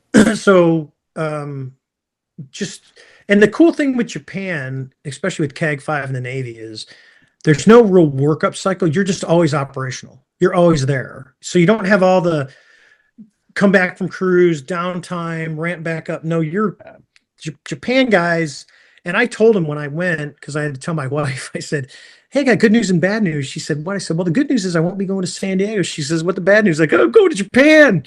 So we got the kids all their passports, but I had said I wanted to do my department head back in the States, and they kind of knew where I wanted to go. And Magwai was wonderful. So I went and did that. I turned over to a really good buddy of mine before the 98 deployment or the 99 deployment. And I came back and went right into workups with CAG 11 and the Lincoln, and went and did Warshpack 2000, which is when they blew up the Cole. And we wanted to get over, we would have got 100 some days at sea, but they made us pull into Jebel Ali in the UAE for Christmas. And we had to cancel Liberty because fog in the desert, but we had really bad fog. So another funny story. People don't believe that. Oh yeah. I've been in and out of Saudi Arabia and Bahrain, I don't know how many times. Okay. And it's thick fog. It's like Boston fog, you know? Yeah. I did that, and I literally came back, and I was actually looking at going to the Toledo Guard to fly Vipers, which, you know, the Guard units are kind of stand off until they figured out I was actually from Toledo, and my whole family was there. And then as soon as they figured that out, I was in the club. They were like, "Oh my God, will you actually live here?" I go, "Well, I'm from here, yeah." And my buddy Sparky was the detailer and got me orders to 122 thanks to the CO. I'm just using call signs. Natso was like, hey, I bring him down, and I did all that. I only did 13 months because Kenny wanted me as his XO for 41. Yeah. And I went down, and then I weighed the last probably it was about 5 months of the 8-month cruise they did for Iraqi Freedom. And I did that, and which I'm bringing to my wine now. So my buddy Bull was on there with me. Yep. So Bull, I'm drinking Volatus. Bull was the Top Gun guy, Hornet guy, pilot extraordinaire. This is the Top Gun cuvee. You can see names it all. It's either named after this or songs from Supertramp, because his father-in-law was the drummer for Supertramp. Pretty cool. Famous band. Great band. Yeah. So if anyone watching this podcast, you want some great wine, Hal Schmidt, he's the winemaker at Volatus, but I'm showing you the bottle. This is the Top Gun cuvee. Love it. Does a great Tempranillo. The whites are phenomenal. My wife is very picky on her flavors of her whites, and she absolutely loves their wine. Yeah. So that's my shout out to Hal. I'll put a link in the show notes. Yeah, if you need it, just let me know and I'll send it. But really, really, really good wine. He'll ship to wherever he can, which is pretty much 50 states. So big shout out. Just absolutely wonderful wine. So when I was at Kadena, we had CAG 5 come down all the time at Kadena to fly. Okay? Oh yeah. Because we had 2 live drop ranges down there, all right? And so we used to go out to what was the little island out there? Ieshima. Yeah, we'd go drop on that. Yeah. And then we do FDM down by Guam. Yeah, Ieshima. So I set up, we called it ZZ Top. The exercise was called ZZ Top. Invited the whole battle group to come down because they were doing the drone X thing that you guys do, where they, fire the drone, launch the drone across Whiskey 173. You guys go air-to-air missile shit. Yeah, air-to-air missile. It was a big missile X. So the cruisers shooting missiles, destroyers are shooting missiles, Tomcats, Hornets are shooting missiles, and we asked them to stay another week, and they did, which is how I met Darth Kane, Mogwai, all these guys, because they were all part of CAG 5, and we did an interfly with them. So the E2 guys would fly with the AWACS. The AWACS would fly with the E2 guys. The 14 Our F-15 guys would fly with your F-14 guys. It was great. We had a great relationship with CAG-5 during that time period. I'll tell you what, that's the cool thing of Japan, and a lot of people don't want to go. You know, and the Air Wing has moved from Atsugi. They're down in Iwakuni now, where the Marines were at. They plus that up because they wanted to get us out of the Honshu plane. But you know, I had told him when Magwai called me, he said, "Hey, would you guys get? You know, I don't think I can do a tour. I can do a career without doing a tour over there." And when I came back, when I graduated Top Gun, I actually had to go down. I got summoned to San Diego to see the CAG I was supposed to work for, CAG 14, and Killer and HMAC look at me and they get in their office and they're like, because they at the time CAGs wanted an SFTI, they wanted this Top Gun guy on their staff. Yeah, and we were so hard to get. You know, they're like, you're not getting one. They're going to squadrons. So I was like, I go down there and they look at me and they go, "Sex, do you want to go to Japan?" Because they thought I was being kind of driven into it. And I said, I looked at him and I said, "Sir, I can't do 20 years in the Navy and not do a CAG-5 tour. Yeah. I have to go." Yeah. I said, "And I'm going to work with Craze." Well, they were both Japan guys, and they looked at me and they said some expletives to me. They said, you know, SOB, you know, the only way you're ever getting out of these orders is going to Japan. And I said, yeah. And I went, and it was an incredible. I mean, I was one of the demo pilots over there. So me and my buddy Pags, another one, rest in peace. Yeah. Pags and I went down to Emo, just the two of us, to practice the demo, because you can't practice the demo at Atsugi, because location and air traffic.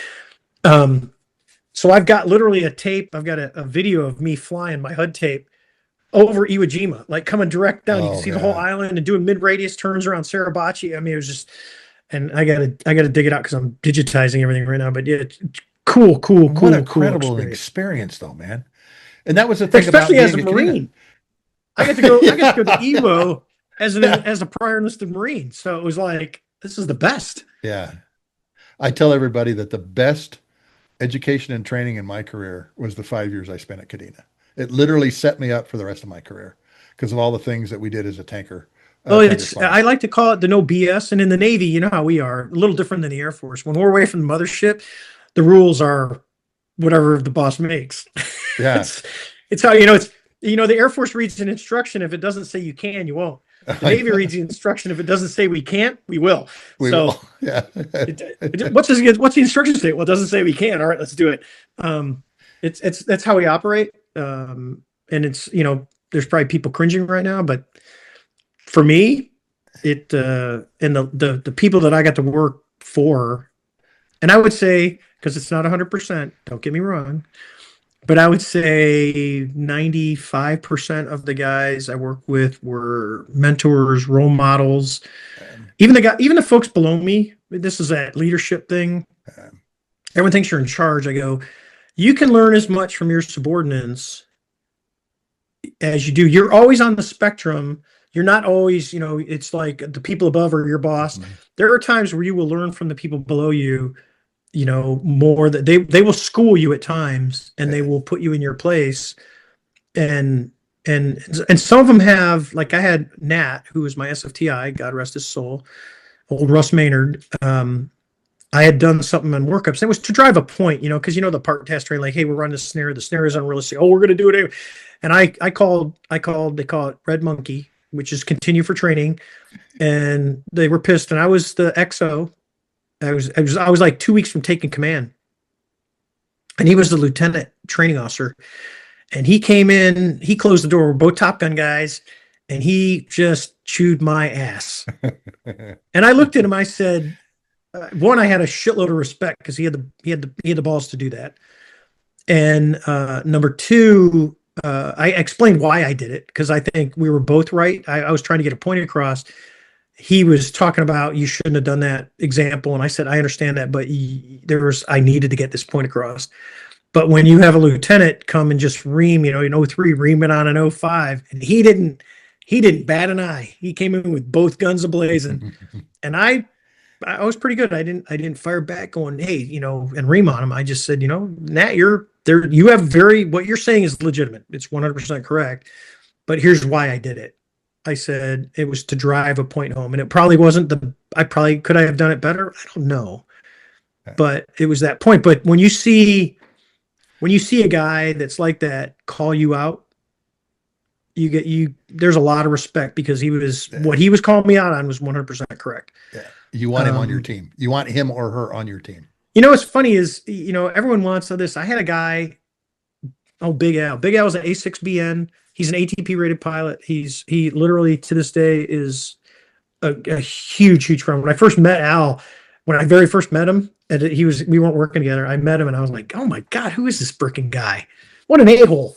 Then he started working for me and I was like, oh my God, this guy's the best. Because he was the guy, for one, he was incredibly talented.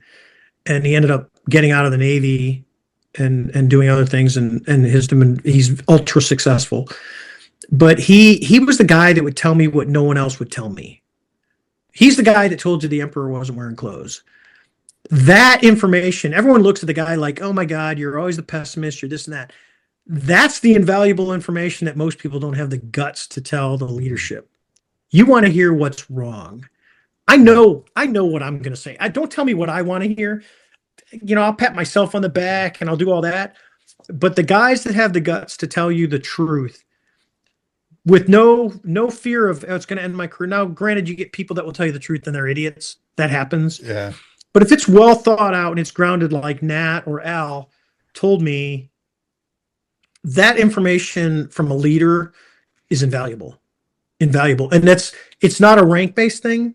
Like when I flew 2-seat, especially as a CO, my boss prior to that was Shaker, another one, like I said, God rest his soul. Shaker told my buddy Manson and I had went in his office when we both screened for command and we're picking his brain. And he said, he was a Tomcat guy, backseater. He said, I always flew with a junior pilot. A lot of the senior guys want that senior pilot or senior BN because they just want to offload and this and that. He said, because when you get in the cockpit, there's no rank. No. If you're a lieutenant colonel and you got a captain sitting next to you, eventually you guys are just going to talk because you're in it together. You both got skin in the game. I said, so when you get so I only flew with lieutenants and below. I never flew with the 04s unless I had to. And there's a few I flew with, like my SFTI was an 04, but he wasn't one of the technically departments. Ike, another Top Gun guy, great guy to fly with.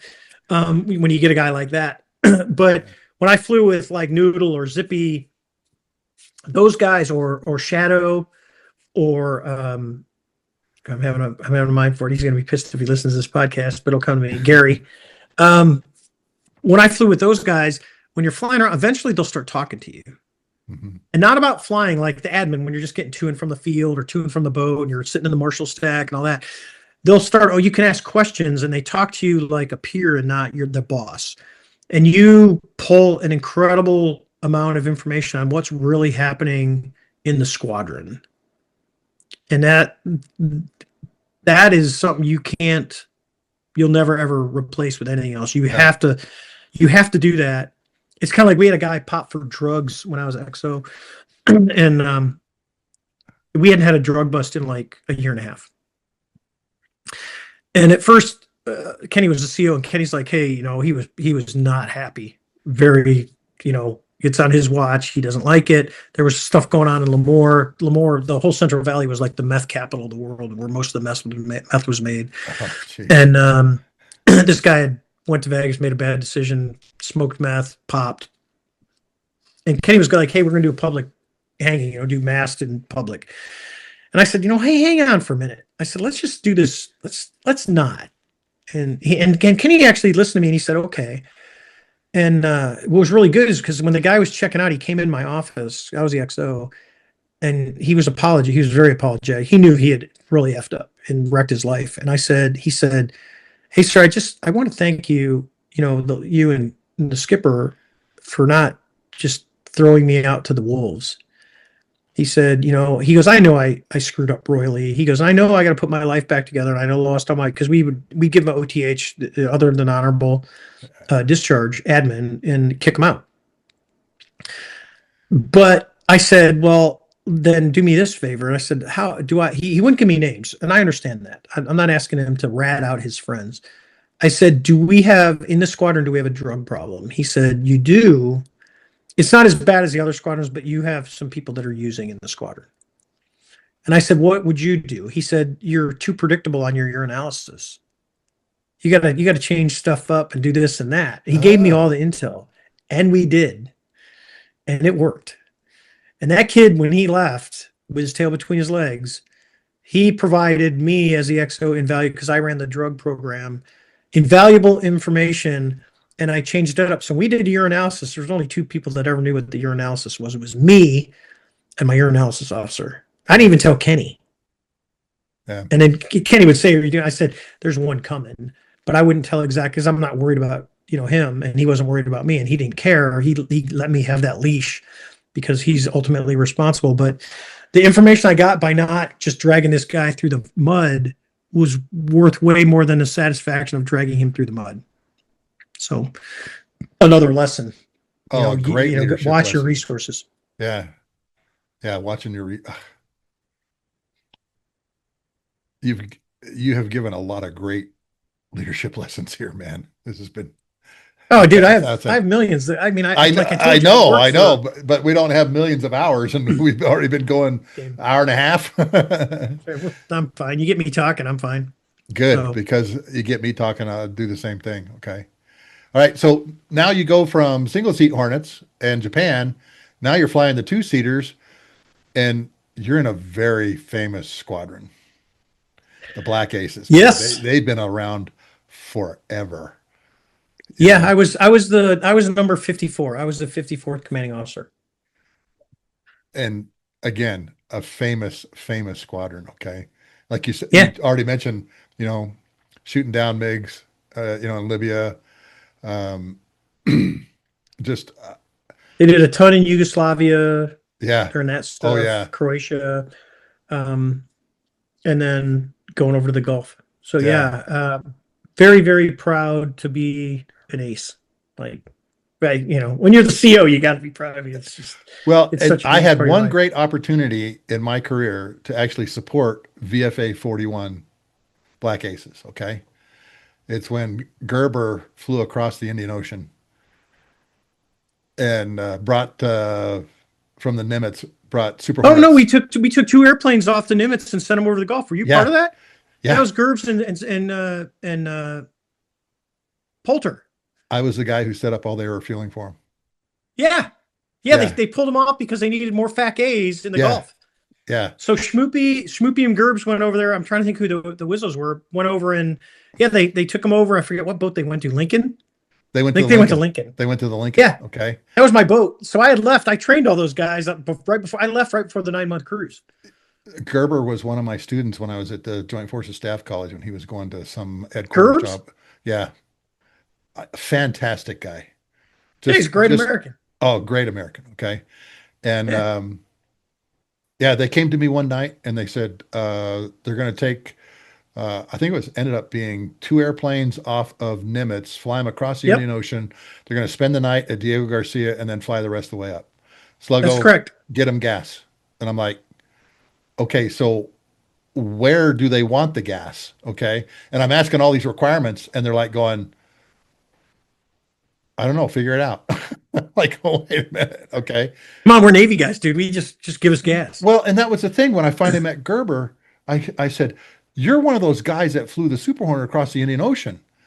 Okay. Well, you're a tanker guy. Did you have something to do with it? I said, yeah, I planned those missions. Okay. I planned for the guys from Diego to go out and get you, bring you to Diego, and then from Diego up to the mouth of the Strait of Yeah. Moose, so that you could get to Lincoln. Okay. And I read the whole story about, the S3s dropped them off at their very edge of their offload capability, and they're like flying across nothing but blue water for quite a while. Yeah. We call it the point of no return. There is no out. You better find the tanker. Yeah. Yeah, Been there. exactly. Okay. Yeah. And then finally, and for a 135, this was not a big deal other than we had the Iron Maiden. I know everybody hates the Iron Maiden in the Navy, but that's what brought them to Diego Garcia. Diego. And then they spent a night there, okay, and then launched the next day behind another KC 135 because the guys that were at Diego Garcia were from my wing at Fairchild. And so I knew them all. And I said, I called the squadron commander down there and says, I need you to cut out two airplanes for me. All right. One's gonna fly this mission, one's gonna fly this mission. And he's like, wait, what's happening? I said, literally, there's going to be Super Hornets coming across the Indian Ocean that are going to need gas that you're going to need to hook up with, bring to Diego, and the next day take them up to the Gulf. All right. And that was my boys. yeah, I know all those guys. and I've always thought until I met Gerber, I asked him, I said, what was that like? He goes, there were some pretty lonely times, man, where we were transitioning from the S3, flew for a while, and then finally hooked up with the 135. You know, we're all praying, okay, the 135. And he said one thing to me. He said, Sluggo, you guys have a great reputation. Mongo Koss told me the same thing when I interviewed him.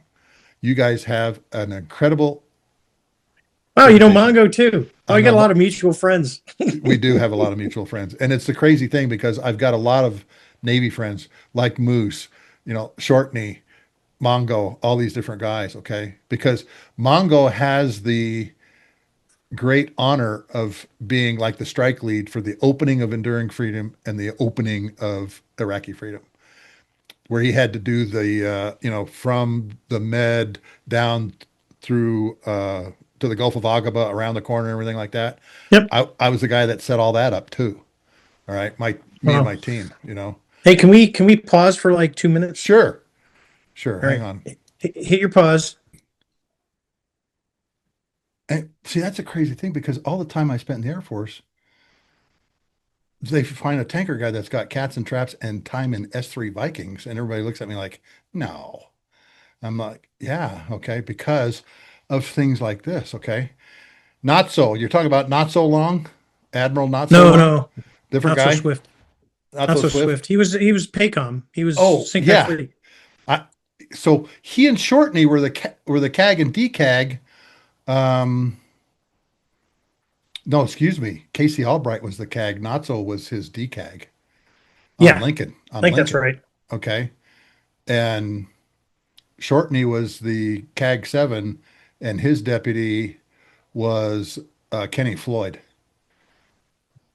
Oh, So, Pink. yeah, Pink. Okay.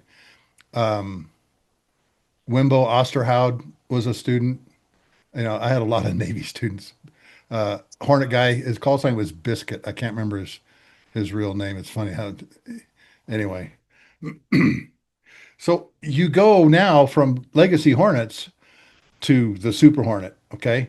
Talk about the differences between the two airplanes, just real quick. I'll be honest. When they were building it, we had a guy that was one of the test guys when I first met, and he said it's kind of like it's the same car, bigger garage. So when they built the Super, they built the airplanes 30% bigger, but Hmm. they took all the stuff out of the Block 20 Hornets and they put it in the Hornet because the cockpit from basically the four whole forward sections is the exact same.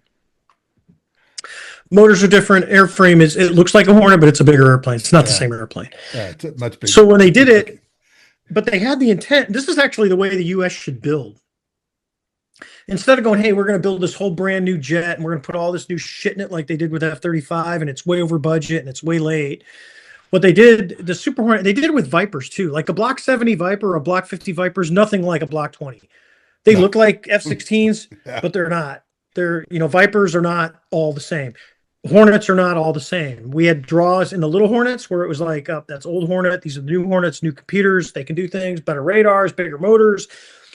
Super Hornet was the same way because you went, hey, we got it. We still had the APG-73 mechanically scanned radar, but we knew we were getting APG-79. There was a bunch of capacity to put in the airplane that it was designed to do. So when they were first building it, I was like, why are we doing that? Let's just do something different. And matter of fact, one of the guys that was the lead test guy, Zoil, had come up to me when I started flying it. I went to 122. And when I started flying it and I got cleared to some of the cool stuff that the airplane does that we're not going to talk about, I was like, holy shit. Like I literally said, I don't know if I can go back. Me and my buddy, when Manson and I screened together, we were OPSO in training at the RAG or the RTU. And he said, what do you want? I said, I'm looking at the slate because I was so junior. I was like one of the most junior guys on the slate. And I'm like, dude, I don't think I'm going to get supers. I go, but man, I really want to stay in supers because I know where they're going. Yeah. And so because of Kenny, I got 41. And they had at the time, we call them lots in the Air Force, in the Navy, it was lot 24s. Hmm. So all the way up to lot 25. So lot 24s were the first so 41 did the first F deployment, and they were going to have 14 jets. And the first deployment, we had 14 jets. The 03 cruise, we had 14 airplanes. And then obviously money gets into it, so they went back down to 12. But I had come back, and I was right before the cruise. I was tied to the fleet introduction team of bringing Super Hornets in and transitioning the East Coast F-14s into Supers. One of the guys, I was down in North Island at the I-bar, believe it or not. The I-bar is the bar that, if you've seen Top Gun Maverick, the bar with all the airplanes where Penny hangs out and runs. That's modeled after the I-bar. The I-bar is literally like 25% that size. It's a little thing. It's in the North Island. It's tied to the BOQ. Legendary bar. It does have airplanes hanging. It does have all the rules. The bartender is super quick. She'll nail you like that if you break the rule. And we were in there, and he looked at me. He said, "Sex, I think I got a plan." I said, "What?" He said, "Well, the new jets from lot 25 up had what's called high order language, which is really C++ vice machine language, which is what the old software was written in." He said, "We don't want to send the new language over to Japan," and Japan was getting the Super Hornet upgrade. "So we're going to take the jets from 41 and 14, and we're going to send them over to Japan, and we're going to give 41 and 14 the new lot 26 advanced cruise station." So then the Fs, which is really important, the ACS jets, lot 26 and above, the back seat is decoupled from the front seat. So really? The back seat can operate independent on systems. It's really cool. So I looked at the guy, I said, the slate was up, but he didn't know it. I said, "I think that's a great idea." And he said, "Well, that was pretty easy to tell you why." I go, "You haven't seen the slate yet?" He said, "No." I go, "I'm going to 41. So I went and flew lot 24s on the 03 cruise, came back. Kenny and our CAG, Mean Jim, God rest his soul. I think he just passed away. We went to St. Louis, and we were walking the assembly line, and Kenny and I were signing the internal wing structure because they weren't together yet. How cool is that? So there's jets out there that are still flying. The Navy still flies them. That we actually were there building, and I said, "Hey, make sure these are good. These are my jets." And one of the people on the assembly line at St. Louis was like, "What?" And the guy goes, "No, seriously, they're his jets. Like, he's getting these jets." So we had come back, and we were getting brand new airplanes, like with 10 hours on them out of the factory, because they do a check flight and they fly them to Lemoore. Yeah. And then I took Kenny out. We were doing a pro. We had a slicked off brand new airplane, and we went out over Big Sur, and we were doing the A profile, which is the acceptance flight. And we got done. We had some extra flight. So I took it up to 50,000. I did a double Ratowski, and I leveled off at 35,000 feet, and I got it up to 1.78, which is the fastest I ever went. Ooh. So yeah, it's like 18 to 1900 miles an hour. I had to knock it off because we were getting to the northern edge of the areas right by Pebble Beach. So, and it doesn't slow down. It took me, I literally turned around and went almost 60 miles back the other way before I got it to go subsonic so I could exit the area without booming Big Sur. So pretty cool.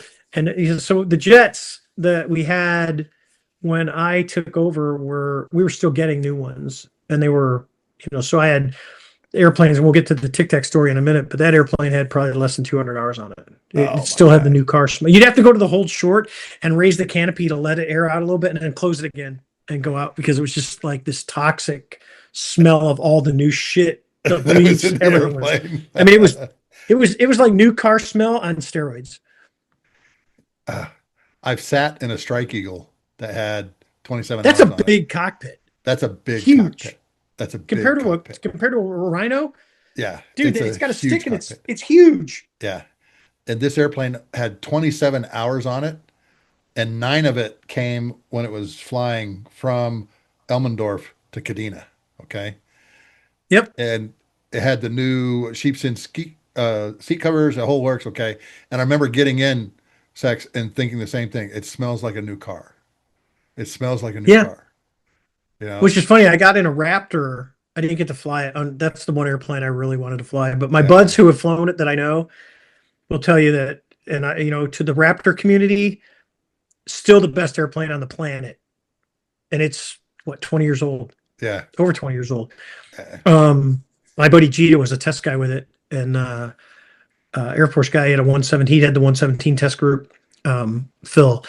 And I told him, I go, the Raptor, and the guys I flew, the guys I know, because Top Gun has an exchange with the Nellis guys flying it, and they'll tell you it's cheating. It's literally not fair. The airplane is that amazing. Yeah. I've heard So the same thing, Sex. that's The exact same thing. personally, we should have built a shitload more Raptors, and you can go to like the F-47 and all the stuff that they're doing, but you probably wouldn't hurt yourself slapping a few more Raptors out there. And think about it, with the current upgrades and avionics and everything that we have, I go, what a King Kong jet. I mean, it's obviously not going to land on a carrier because they're built different when you land on a boat for the reinforcements and stuff Yeah. is slamming. But of all the airplanes that are out there, because I was spoiled, I went from older to brand new.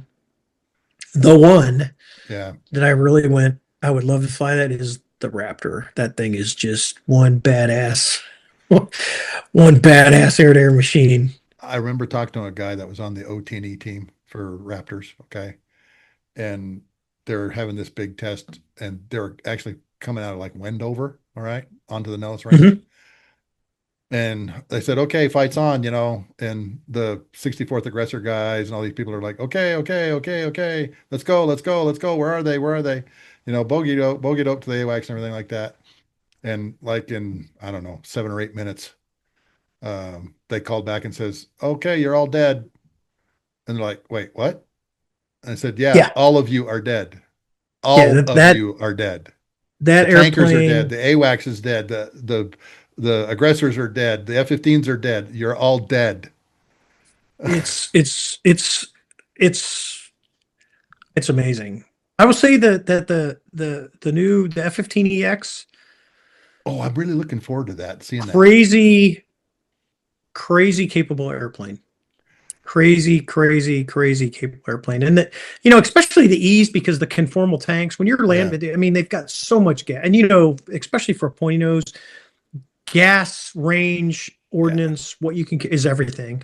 In the world today, obviously signature is a big deal, yeah, having some of that hello to reduce some of the RF threat. But you're dealing with so much, everything is multispectral right now yeah. As we that found we out need to over deal Iran. with, and we've got a huge threat out there. Cheap technology that is very invasive and disrupting. We have to deal with, and I think we're adapting quickly. I mean, we spent 20 to 30 years worrying about people hiding in caves and trying to hunt down the terrorists, and now we're dealing with all of a sudden near peer threats, and you've got the Iran thing going on, which and I know a lot of people don't like it, and what people don't realize is, to be honest, people in the military don't like war. We train for it, but we all have families and we want to go Yeah, home. yeah, And if we never have to fight, it's a little bit of a letdown. It's like training for a sport you never get to play. But yeah, the difference is, in sports you lose, in war someone dies and you will lose friends. yeah, And even in the training aspect to gear up for that. So if you look at it and you go, I'm giving my political speech. Iran has been a thorn in our ass since the Shah went down. yeah, And anyone old enough to remember the hostages, Reagan said it, hey, I'm taking office on January 26th. If they're not on a plane, I'll be coming your way. yeah, And holy shit, at least the leadership back then, the Khomeini, Ayatollah Khomeini knew, and they were on a flight. Remember that? He was doing his swearing and they were putting him on an airplane, yeah, sending him yeah. back to the US. And after freaking 2 years and 2 years in 444 captain. days. Yeah. So 444 days. when you look at it and then you go, they were developing a nuke. We knew that. Everyone knew about Esfahans, Natanz. The targets were deeply buried. Midnight Hammer that we got briefed, fortunately, at the unclassed level. Yeah, And that operation, which was absolutely an amazing effort by the Joint Service, although it was focused on the B-2s, there was a lot of airplanes involved, tankers, growlers, all that stuff. yeah, When you look at it, the fact that they don't have, or will not in the near future have, a nuclear capability is important, because they are the number one funder of terrorists. They funded everybody. yeah, They hate America. yeah, So, I fear, I have a lot of sympathy for the Iranian people, because remember, they don't have guns. This is why we yeah, have the Second Amendment, is you can rise up against tyrannical government. They don't. So people are like, why aren't they standing up? Like, what are they going to throw rocks at them? They have guns. They're mowing down people. They're killing people by the thousands. thousands, So, tens of thousands. it's not that you want, but it's kind of like, it's not that we can, it's that there's a point in your life where when you see wrong, you have to stand up against it. And people go, why would you do that? I go, because that's what you do. Yeah. You know, if your neighbor's beating his wife or your wife is beating your neighbor, it's your job when they come to you battered and bruised to stand up. You know, people have it inside their family, people have it outside their family, people have it on the streets, and you have it between countries. You know, and what pisses me off the most, if you really want the truth, those who start wars don't fight them. Yeah. I'll throw that out there. Yep. Just name one leader in history who started a war who went out there and fought and died. The answer is, you know, what, Hitler committed suicide, coward. Yep. You know, Mussolini got caught, didn't work out too well for him because For they him. drug his happy ass around the streets. But you know, it's normal. It's the normal Americans, people like you and I, and my friends' kids that are still out there doing it. My friends that are still on active duty. Those are the ones that got to deal with this. But it's really, no matter what you do, and we proved this in Iraq, and I'll use that as an example, and we proved it in Iwo Jima and everything else. You could bombard the shit out of stuff. But until there's an 18-year-old kid with a rifle in his hand, his knee in your chest, telling you to surrender, you're not going to quit. You know, and now I'm back to the Marine Corps because I love those guys, and 0311s, that's the basic infantryman. And my college roommate, my academy roommate, I talk to every day, his son is just finished TBS. He's getting ready. He selected 03. He's going to be a grunt infantry officer. He's getting ready for IOC. I go, that is where it really is at. So as much as we do in the air and the bad things that can happen, I don't think, honestly, on a day-to-day in a war that it compares to the guys on the ground. Absolutely. I absolutely agree with you. And we support the guys on the ground. That's our job, is to support the guys on the ground. It's 100%. And if you have to sacrifice yourself to support that 18-year-old kid, then that's what you do. And personally, that's how I was raised because, like I said, I was a Marine, and I love those guys. But, you know, if it's the 18-year-old kid, it's someone's son, someone's husband that's out there with a rifle making dog shit for money. You know, wife's probably on food stamps while he's over there fighting a freaking war. You know, those are the guys and the girls. Mm-hmm. Those are the ones that really matter to me. So, next question. I feel the same way, you know, and a good friend of mine was working the strategy cell during the surge sex, and went up to Baghdad with cigars that he had gotten from Rush Limbaugh and talked to all the guys on the ground, and they were planning. Oh, there you go. They were planning a Fallujah. Okay. And he said, why are you guys kicking indoors? Let me do it with these new GBU 38 500-pound bombs. And the ground guys looked at him and said, you can do that? He goes, oh yeah. Oh yeah. Let me open the door for you guys. Okay. And sure enough, the Army and the Marine Corps came up with about 120 pre-planned houses that they wanted to like knock on the door.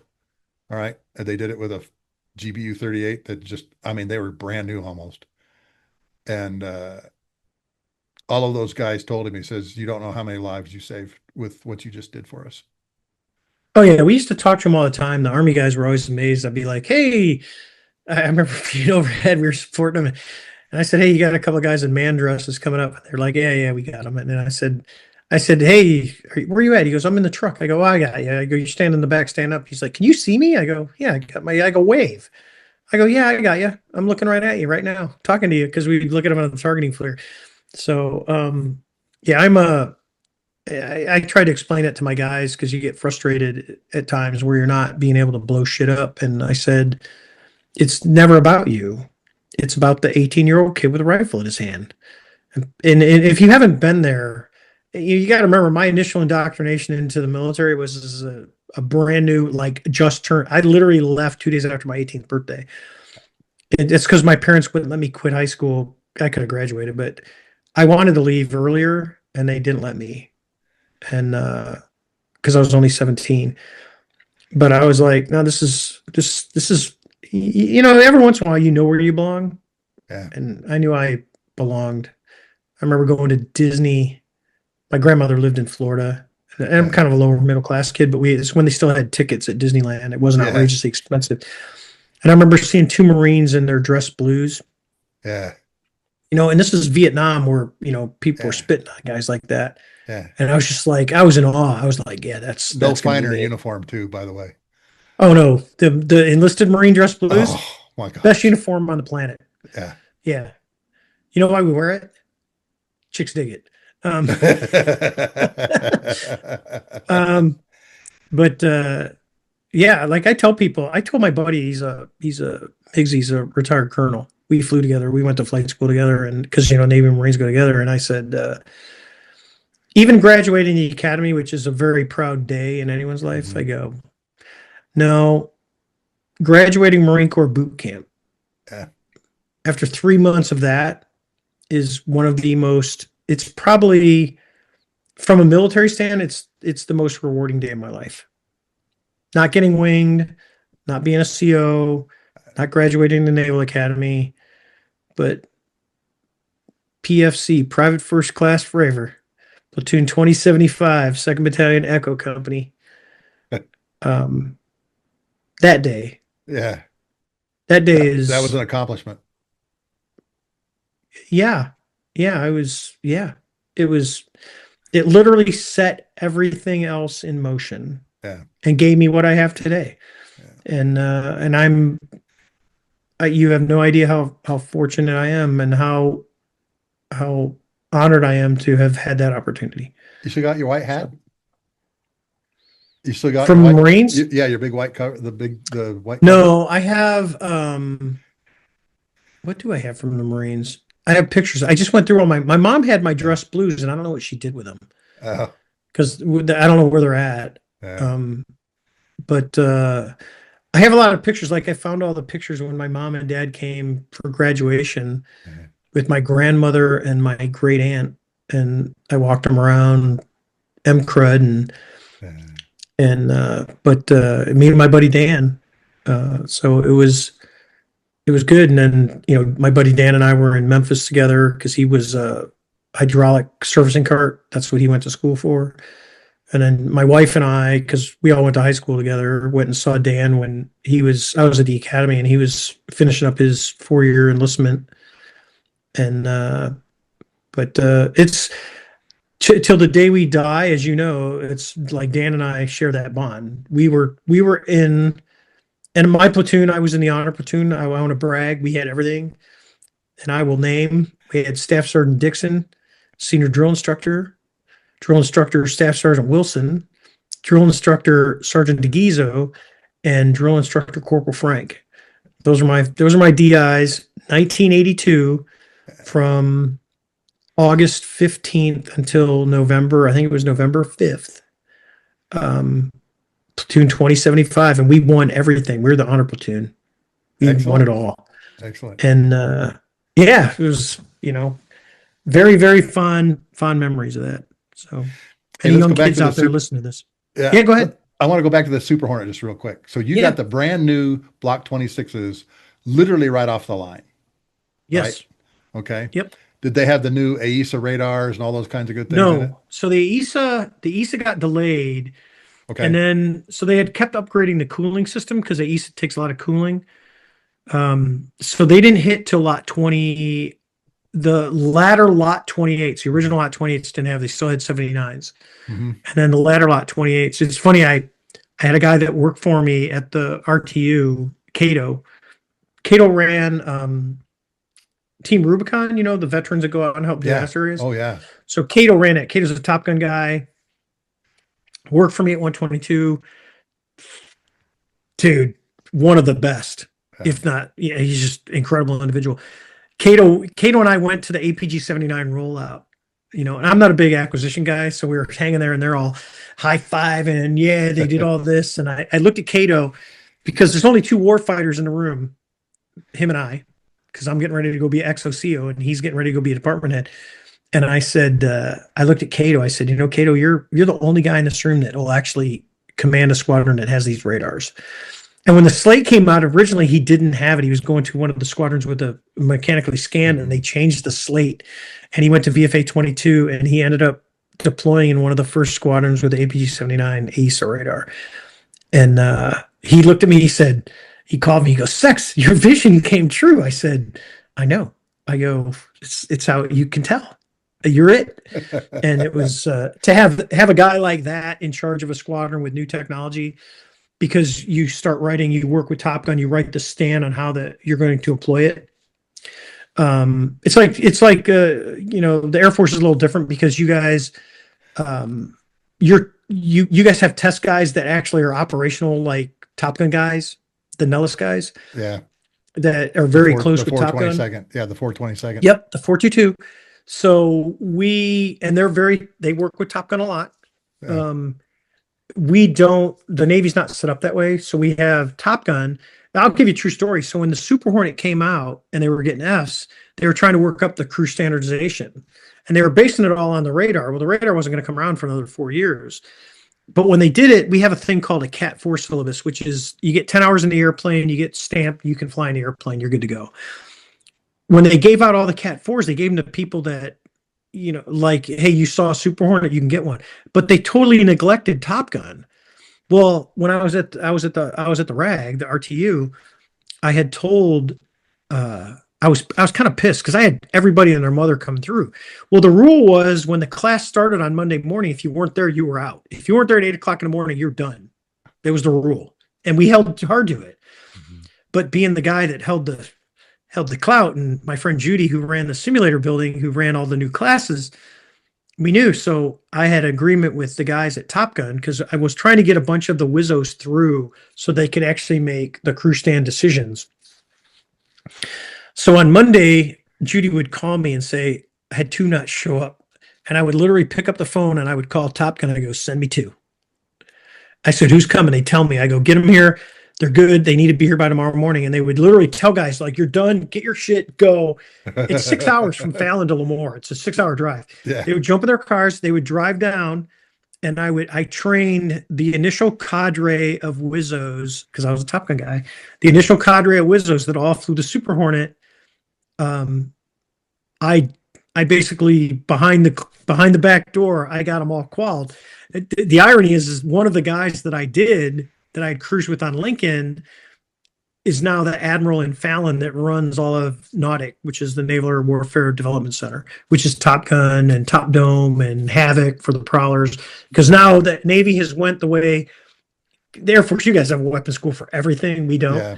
But we do have, Top Gun, we have the E2s, we have the Prowlers. There's even a helicopter school.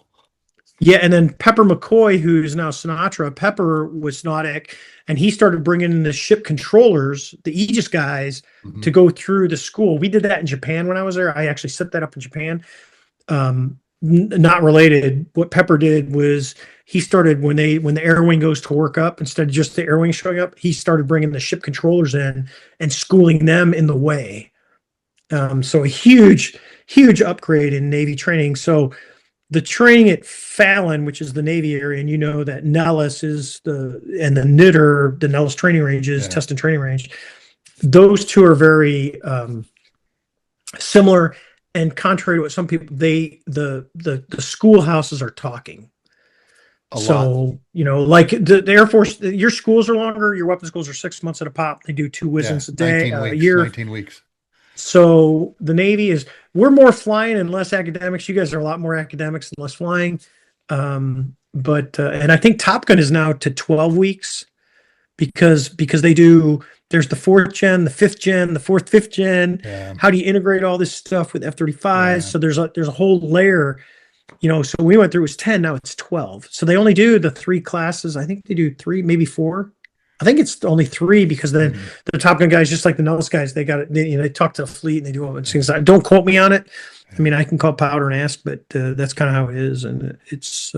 I think it's important what's going on. Yeah, and that was one of the reasons I spent time at Top Gun, is because I wanted my tanker guys to understand how you guys did business. I had no idea you guys had a manual. Well, we've been supporting you guys since the Vietnam War. Okay, I mean. Yeah, but Sluggo, you'd be amazed how many people don't know. Like, I used to tell my JOs, because sometimes you'd catch they'd be at 30,000 feet doing 300 knots. Well, Hornet can't do that because you're an afterburner trying to get gas when you fill up. So I said, tell them to slow down. They're like, what? I go, tell them to slow to 250. And then the junior guys would have trouble getting in the maiden. And I'd say, just tell them to pull the inboard. They can pull the inboard motors back to idle and still fly in the outboards. And they're like, what? I go, tell them to pull the inboard engines to idle. I go, it's all of a sudden you'll be like, oh, wow, this is pretty easy. Yeah. I go, yeah, when you're tanking off a 12-foot hose and a big metal basket that's sitting like 2 feet from your head. Yeah. I said, yeah. I said, and they're like, can you do that? I said, yeah. Yeah. With the airflow of 2 great big engines going over the top of them. I would teach the same thing. I tell all the fighter guys, all the Navy guys, just tell the tanker to pull the inboards back. Wasn't a problem on the KC-10 because the engines were so far apart. But on the 135, the 10 is a dream. That's cheating. I know. The 10 is cheating. But the 135, if you knew how to talk to them and you just talk, the guys were great. Hey, can you pull the inboards back? They'd be like, yeah. Hey, can you slow down? Yeah, 250. All right, perfect. Boop. In, you're out. It was great. So what else you're the commander. You're the commander of VFA-41, and you had a very unusual experience on a particular sortie, didn't you? Here we are. Yeah. So I took over the squadron. I think it was October 16th of 2004. 2 weeks later, we had just come back from SFARP, which is our Falondet for unit level training. We'd come back from that. I took over from Kenny, so I'm brand new. I thought Dell was trying to get me relieved right away because we green-lighted the 3-star, which is a Navy thing where you call up and go green light, and if they don't hang up fast enough, you get to show up at their house and you drink all their booze. We went to the air boss, Vice Admiral Jim Zortman, who was an A-6 guy. And as you know, unlike the TAC air community is really, really small in the Navy, so whatever coast you're on, you start learning, people know you by name. They'll figure out your reputation. And so 4 weeks later, we went up to Fallon, or we got done with Fallon. I took over command, and we went to sea. We did a 2-month at sea from beginning of November to the end of December, right before Christmas. And we actually had to convince them to let us pull in for Thanksgiving so we could actually drive up to Lemoore, spend it with our families, and go back to the boat and go out. So we got like 4 days at Thanksgiving to get in a car, drive. It's about 6 hours with no traffic to go from San Diego to Lemoore and then go back. So we were out there at sea, and we just started workups, this is where we start integrating all the battle group pieces. So we got the cruisers out there. We're starting to integrate all the new controllers. We're trying to get them up to speed because we're going to go support the ground troops in Iraq. And we launch. We were doing a 2v2, which is me against 2 other jets that are playing the bad guys.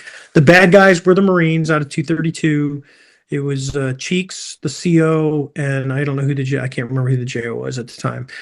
They launched off first, and little Hornets, the Charlies, I call them little baby Hornets, they don't have as much gas. They're usually kind of fuel critical, especially on long. We were probably running a 115 cycle. So we launch off, and I come off the cat, and Alex, who's the other pilot, she takes off with me, and we check in. You check out of the ship, you say, hey, I'm airborne. They switch over to the cruiser. We switch to the cruiser. We're going to work with the cruiser. It was training really for us and the cruiser to get their controls up to speed. So the cruiser's a USS Princeton. And the cruiser comes up and says, hey, dealer, I'll just say I'm dealer 1112. Hey, dealer, what do you got on board for ordnance? And I laughed because we had a CATM 9. As you know, anytime you see a blue tube on an airplane, the tube is just a hollow counterweight thing. Yeah. The only thing real is the seeker head. There's no warhead, no rocket motor. And I said, hey, with a sledgehammer, you can get it off the jet, or the key that locks and unlocks the lugs so you can pull the thing off when they load it and unload it. And he said, hey, we're going to cancel training right now. We got real world tasking. I'm like, okay, whatever. I had about 3,600 hours in jets flying. I was a pretty kind of experienced guy. Mm-hmm. Cone, who was the pilot of the other airplane, I had Nudes in my back seat, and she had Clean in her back seat. Clean was a 04, very experienced Top Gun or a Tomcat guy, Super Hornet guy. He worked for me at the RAG. And then my backseater was one of my students who went on to be a Top Gun guy, and Alex. And Alex had been in the squadron about 5 months. This is important. So they give us vectors. They said, hey, real world training, vectors, and they send us out, and they give us, it's called a BRA call, bearing range and altitude. They said, hey, we're at 20,000 feet. They sent us out. They said, it's like 270, it's 60. It's about 60 miles away. So we're like, okay. So we're doing like 300 knots, just saving gas, just hanging out. Like, okay, got the radars going. Da, da, da, da, da. She's low, I'm high. It's mechanically scanned, so they're doing this. And they're going 50, 40, 30. And I move cone in close, so she's just kind of stepped up a little bit to my left-hand side. And we drive out, and as it counts down the range, there's a point where the two blips will merge together. It's called merge plot. Yeah. So radars have a box altitude with it's think of a box. If you're both inside the same box, they only see one person. Okay. So that's merge plot. So keep in mind the ship's like 60 plus miles away. So the Earth is round, contrary to some people. The Earth is actually round. We saw it from the Artemis guys. God love you, Tano, and your crew, because I know him. So we got the round Earth. So the ship can't see down low. It can't. It just physically can't do it. So we get out there, and they call merge plot. We never see anything on our radar, never on our sensors, and we call it the Stevie Wonder. I'm a huge Motown guy. I grew up listening to Motown, so Stevie always does this when he's playing. So when we look around, when it's merge plot, you're looking because whatever is there is around you. You're in the same box with it, so it's close. And as we're looking out the right side of the airplane, we see whitewater. So we're in San Diego. It's off the coast. It's calm. There's no wind. There's no white caps. There's nothing. It's like the perfect day. It's like glass. You could see the swells, but there's no white caps. Okay. So everyone's been to the coast where you look out and you see waves breaking because there's like a seamount under the water. So when the waves come up, they're going to break because they lift up and they're going to break. And being an oceanographer, I understand that, but I'm not going to explain it mathematically right now because I've been drinking wine and I haven't done oceanography in like 40 years. So sorry, I'm not doing it. So we look down and it looks, and I want you to think two things: one of a clock and two of a direction. So there, it looks, the whitewater is in the shape of like a 737 or a cross. It's about the size of a 737 and it's pointing to the east. So it's pointing at the Mexican coast. So we're between San Diego and Ensenada, and we're kind of in that area. So it's pointing to the east. So as we're looking down at the whitewater, we're all looking at it. And Jim in the other jet, the backseater in the jet, comes up and he says, "Hey, Skipper," that's what they called me because I was the boss. "Hey, Skipper, do you?" And he gets about that out of his mouth. I go, "Dude, do you see, what the F is that?"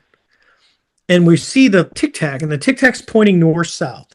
So we're at 6 o'clock and it's pointing like this, right? So, and it's doing this. And it's just random. Like if you think of the cross, the 737, think of the wing closest to us. It's pointing, and it's kind of over the wing, up over the fuselage, over the wing, and it's just this random, like a ping pong ball. So it doesn't, like a helicopter would go and it would slow down, and then it would go the other way, and it would slow down, and it would go. It's this whole physics inertia thing. This thing was not doing that. It was just like. So we're driving around, and we're just watching this thing. So you got to remember, this whole event is about 5 minutes long. So we're driving around, and we get to about 9 o'clock, and me being me, I said, "Hey, I'm going to check that out." So Alex goes, "Stay up here." So Alex has a different perspective. You got to remember, she's brand new in a squadron, and she's flying on my wing. So I'm the 3,600-hour Top Gun CO boss, and she's got to fly with me. So the standards are here, right? So she's got a lot to live up to. She was wonderful. She lived up to everything I asked for. And she'll tell you, she went from, "Hey, real world tasking, cool, we're going to run drug runners down," to seeing the whitewater, it looks like something crashed, like an airplane, like, ah, shit, now we're doing SAR, search and rescue, to the Tic Tac, like WTF. So she goes from cool to, oh shit, to afraid. Like, what is that thing? She doesn't know. Neither one of us know. No one has told us anything about this. We don't know they're out there. So at 9 o'clock, I said, "Hey, I'm going to go check this thing out." So I start descending. Well, as a Navy guy, you don't get overly aggressive over the water because the water looks the same at 20,000 feet as it does at 10,000 feet, as it does at 5,000 feet. You don't know. And if you're not looking at your instruments, you can fly into the water. And guess what? You won't be the first. Yeah. Right? So we're driving around. I start descending, and we're doing about 300 knots. There's a reason that's corner speed. We're doing 300 knots. So I get to about 12 o'clock, and the Tic Tac is still pointing north-south, and I get around here, and as I'm descending, the Tic Tac goes, whoop, and it turns like this, and it starts, and it literally instantaneously, this is the thing that's been hovering, just matches me. It's just like, it didn't have to accelerate. And it's in a climb. So one, we don't have a lot of jets that can just turn and climbs and start accelerating, but this thing could. So we come down. I come all the way around a circle. I get to 8 o'clock. So as I come down, the Tic Tac is now up at around 12,000 feet, and I'm at about 15,000. So that's vertical turning room for the Hornet. So I get over here and I tell Nudes, I go, hey, I'm going over. So I redefine the fight. So I literally flip the airplane around so it's pointing down, and I cut across the circle. Anyone that's a kid, at least our age, Sluggo, that's played Duck, Duck, Goose, there's always the kids that cheat and run across the middle of the circle instead of running around trying to catch you. So I'm cheating. I'm going to go across because my goal is I'm going to come across and I want to join on it. I want to see what it is. Because someone asked me, they go, well, if you had weapons, would you have shot it? I said, why? It never threatened me. Yeah. It never did anything wrong. I go, I'm not that, it's like my rule with killing animals is they're either going to harm you, which is rare, or you're going to eat it. Yeah. If you're not going to eat it, don't kill it. And I told my son that when he started shooting, weapons and hunting. I said, if you kill it, I don't care. If you kill a skunk, you're eating it. That's the rule. I don't care. That's the rule. And so I had cut across, and as I'm pulling up on it, we get within a half mile. So people say, oh, a half mile, my God. And half mile in aviation with airplanes, that's close. You're getting close. At 300 knots on something the size of a 737. No, the Tic Tac is about 40 feet long. So if you've ever seen, not the propane tanks you see like supplying a house, but if you go to the place where you fill your propane tanks, those big propane tanks? Yeah. They're about 40 feet long. That's what it looked like. So take the little top off, where you fill it up. Yeah, yeah. Take that off and just that's what it looks. So think of this. And as we're looking at you, because everyone goes, well, it was a helo. I go, no. And a helicopter, if you look down, you can see, like, if you look at a fan, you can't see the blades, but you can see there's something there. Yeah. And you see also rotor wash coming off the ocean. None of that was there. So we cut across. And in the airplane, we call it the canopy bow. It's a rail right here because the canopy comes down. Unlike a Viper, the Viper it doesn't have one. But the Hornet does.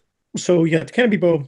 As it comes inside the canopy bow, you can kind of see it start to accelerate a little. It gets right in front of me as it's approaching my HUD, and it just disappears. It's gone. So I'm at 12, and the other airplane's at 20,000. They're watching the whole thing from above on this clear day, and I don't see it. And I immediately go to the other airplane. I key the bike. I go, hey, do you guys see it? And Jim comes up, and he says, no, we don't see anything. We don't see anything. So to put it in context, so we used to watch the SR-71 come in when NASA was flying it. They literally come down and refuel in 2508, just north of Edwards, and then they go back. That's where Lemoore flies. And then they go back and do their thing, go up to Washington, take 7 states to turn around, come back doing Mach whatever. And so you can, there's an airplane that's going to end up doing, you can see them for a while, even at Mach 3. Even a hypersonic doing Mach 6, you're going to watch it go away. It's just not going to disappear. So this thing disappeared right in front of us. So I'm like, okay. So we immediately start to turn back. I said, hey, let's check out the whitewater. So we start turning left. We look down. There's no whitewater. We're right above it. It's gone. There's no whitewater. The ocean's just blue. Like, okay. So we start turning back, and we're talking to the controller the whole time. And the kid in the Princeton comes up, and he says, hey, sir, you're not going to believe this, but that thing is back at your cap point. And our cap point was 60 miles away. So they estimate. I mean, the thing was doing like Mach 30 or something. I mean, it was freaking screaming. It just reappeared. So we go over, we never see it again. Never see it again. And I told Noodle, I go, dude, that's the weirdest day of my life. It's freaking crazy. So we go back and we land, and we're in taking our shit off. We call it the PR shop. We're taking our gear off, and the next crew's getting ready. It was Chad and Paige are getting ready to go. And we're telling them this. So Nuts is the backseater. Pie's in the front. She's like, yeah, whatever. And Nuts goes out, hey, I'm going to find this thing. So Nuts goes out, and he gets a hit on his radar, just slightly right of his nose. He locks it up. It jams the ever-living shit out of the radar. We get a bunch of indication. I mean, it just slams the radar. But the back seat in the ACS jets, he's got 2 hand controllers, one on the left, one on the right. So you can castle between the radar display on the left, because we have 2 radar displays, and the targeting flare. Well, as soon as you go to lock it, everything looks down that line of it looks down that line of bearing, the targeting flare, everything. So he does it, and it looks down that line of bearing, and he gets the minute 30-second FLIR video where you see the Tic Tac sitting between 2 things. He takes a lock. When you see the black screen with the white Tic Tac, that's infrared. Yeah. When you see the white background with the gray Tic Tac, that's the EO, that's black and white TV. Yeah. And the cool thing is that medium TV is narrow IR. So you got one more in TV mode. He goes all the way to narrow TV. The videos you see online are grainy, and people go, "You can't, digital doesn't degrade." Bullshit, because they change compression rates. It degrades. Trust me, I work with a bunch of PhDs that do this shit. I said, but when you watch the original video on our tube type TV, we call it is a high res monitor. You could see the Tic Tac, and it had two little things. The VHF antennas that hang on like Cessnas that hang down, or the back of limos. Remember the boomerang antenna on the back of the limos? Oh yeah. It was like that on the bottom. There was two of them. They looked like little feet hanging out, and that was it. That's the last video we got before it zung off the screen. And so you think, okay, weirdest freaking day of my life, and I told Noodle as we were flying back, I go, dude, we're gonna catch Mac shit for this. So of course he reports it, and the guys in Civic, which is the carrier intel center, are like, yeah, 41 fucking whack jobs. Then when Chad came in with his tape, they're like, oh, it's VFA-41, see any aliens? And he goes, yeah, it's right here on the tape, because he caught the tape. So it was really 6 of us combined. 4 of us watched with our eyes, because we have a camera in our helmet, but because we move our head so much, we don't turn it on, because it's like watching the Blair Witch Project. For anyone old enough to remember the Blair Witch Project, people got sick in theaters watching that thing run. So I'm going to show you some things, because I'm being nice. So on the ship, we have an airplane comic, and the day after, this was the airplane comic. I'll hold it there for a second.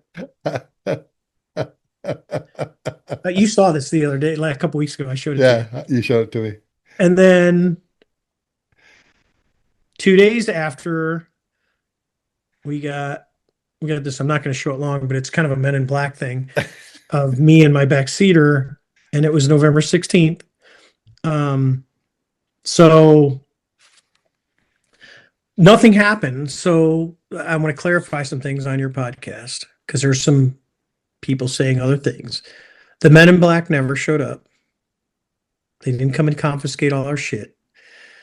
Said I was in the top 20 in the air wing on the ship at the time as a squadron CO. I saw it. I'm the one that chased it. No one came and talked to me. No one asked for the data off my jets.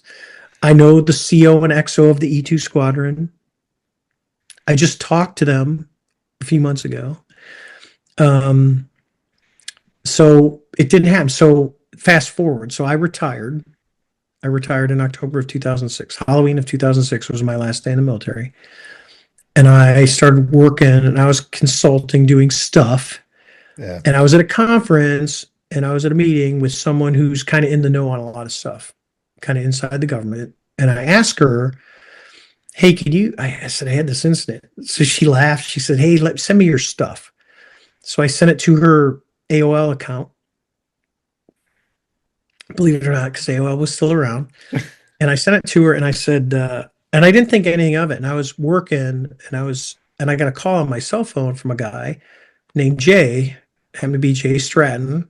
You can look him up. He's out there now. He's in the public. Yeah. Jay was which I didn't know, Jay was part of ATIP. So Lou Elizondo was running ATIP at the time. Jay worked for Lou. There was about a dozen people on the program. This is what Lou said the Pentagon was investigating UFO sightings. So Jay called me and said, hey, this is Jay. He was at O&I at the time, also Naval Intelligence. He said, hey, we want to investigate your Tic Tacs. I said, okay. So Jay investigated the Tic Tac. And when it was all done, he sent me the report. It's about 10 pages. You can find it on the internet. It's all redacted now. But back in probably late 2009, early 2010, he sent me the report. He said, hey, I'm going to send you this to you. It's on class, but please don't just give it out, because it was cooey. And the interesting thing after the fact, when I finally met Lou, was that everyone tied to ATIP, which is the anomalous or airborne threat identification program that the Pentagon was running. Lou's going to correct me because I probably said it wrong. They were all FOIA exempt, which for those who don't know on this podcast, that's Freedom of Information Act. Yep. So Lou, they did the report. I didn't think anything of it, and I don't hear anything. This is 2009, 2010. So I don't hear anything. 2016, Alex called me. So Alex had chosen not to fly. She became a professional junior military instructor at the Naval Academy. So she stayed there till she retired. So she did 20 faithful years to this country. She called me up and said, "Hey, has anyone talked to you about the Tic Tac?" I said, "Not since 2009." And Alex said, "I've been to the Pentagon like a half dozen times, and they take me in anywhere from Starbucks to a vault within a vault, and they show me videos. And they asked me, did it look like this? Did it look like this?" And of course, it looked like a Tic Tac. So if it looks like a flying saucer, it's not what we chased. And she said, "Hey, will you talk to this guy?" That guy happened to be Lou Elizondo. Lou was working directly for Mattis, but Lou's problem was there was a political appointee layer between him and Secretary Mattis. So he couldn't get it because Lou looked at it as if these things can penetrate battle defenses and do whatever they want, it's a threat because who owns them? Are they Chinese? Are they Russian? Whatever. Are they a near-peer threat? Or are they from someplace else? So Lou, if you get Lou and Jay going, they talk about it. But Lou and Jay came to a thing. The best thing to do would be Lou basically resigns. He talks with his feet so he can make a statement outside. And then Jay would take over the program and run it from the inside. So that's kind of what happened. Lou left, started working with Tom DeLong from Blink 182. And Tom gets a lot of credit for this because his curiosity, because he read a lot of books when he was on the road, because I asked him about this, he got connected because of his fame with Blink, because Blink is a huge band, still is a big band. Yep. He got connections with people like Chris Mellon and Lou and stuff like that. So he started To the Stars, which really in about 2017 brought this to light. It came out. So Lou had retired out of the Pentagon and went to work with Tom for a period of time at Blink, at To the Stars, because Tom wasn't back with Blink. He had started Angels and Airways. So Lou and Tom came and visited me in Boston, and we talked about this. And I let Tom record me, and I drew him out all the drawings and what happened, and they posted it under the agreement that it could never be released without my permission, because I was pretty picky about it. And they were cool about it. They were very cool about it. And then Lou kept calling me to do they wanted to do a New York Times article. And I was like, no. And he had partnered with Leslie Keane and Blumenthal and Helene Cooper. And they were doing two articles. One was the article that was on the front page of the New York Times, which is about the Pentagon program. And then my article was attached to that, had a link to it, but it was on like page 3. So I didn't make the cover of the New York Times, but it was about our incident, the Tic Tac incident. And the reason they chose it, because one of the people that were involved, we were all Navy pilots. We all had incredible credibility. And two, it was tracked by the Princeton. It was tracked by the E2. It was tracked by the Nimitz. So it's considered one of the most credible UFO sightings in history. So they did that. And if I'm going too long, just wave your hand and I'll shut up. No, keep going, because this is all great. This is stuff that people don't hear about, background stuff. This is literally this is the story. This is the rest of the story. So we did the article, and actually it was funny. I was down in Arlington, Virginia doing some work, and I said, "Hey, I'll be there." So Lou picks this restaurant in Arlington. It wasn't great. It was just a restaurant. Because I said, I don't know, wherever you want to go. So we go. It's not about the food. Yeah, so it's me and Lou, Helene Cooper, and Leslie Keane. So Leslie's written a bunch of books. Helene is the New York Times reporter for the New York Times. I love her to death. She's awesome. I'll tell you some funny stuff. I don't know, people probably say I'm racist, but me and Helene are both racist, but who cares? But we're not racist. So if you've seen Eddie Murphy Raw, you'll get this, what we're talking about. So I'm sitting at the table with the four of us, and it's me, Lou's next to me, Leslie's across from me, and Helene's right here. So for those who don't know, Helene is actually a Black woman. Incredible history. Her great-great-grandfather is one of the freed slaves who went back and started the country of Liberia. And she is, dude, she's freaking wonderful. Yeah. So we're talking, and I get to that point where, hey, I'm at 9:00. I'm going to go check this out. And Helene looks across the table. She goes, "God, you are so white." And I look at her and I go, "Get out now." If you've seen Eddie Murphy Raw, he goes, "What is it with white people? They go into a haunted house. It's like that commercial with Geico. Let's hide behind the chainsaws. What about the running car?" It's that same thing. And her and I don't know if Leslie got it right, But Helene and I are just cracking up laughing Cracking because it's up. Eddie Murphy. It's like, get out. We were just leaving. So her and I are just, we hit it off like, I Yeah. mean, and then she looks at me, she goes, as we get done talking, she goes, Dave, why did we come here? I said, I don't know. I said, I was just told Lou I was here. I said, she goes, Dave, I work for the New York Times. They're 6-star steakhouses. We could have went anywhere. And I'm like, and Lou had left because he had something else to do. I'm like, what? She's like, you need to come back so we can take you to dinner. Of course, I've never taken her up on that, but that's the story how the New York Times article came out. And then we didn't know when it was going to post. And then she had called me up. I hope I don't get her in trouble. I was really kind of, don't get this wrong, because it's some of the stories that were wrong. And she called me up. She said, hey, it's going to go to press. It's going to go on Sunday. It's going to be on the front page. This is a big deal.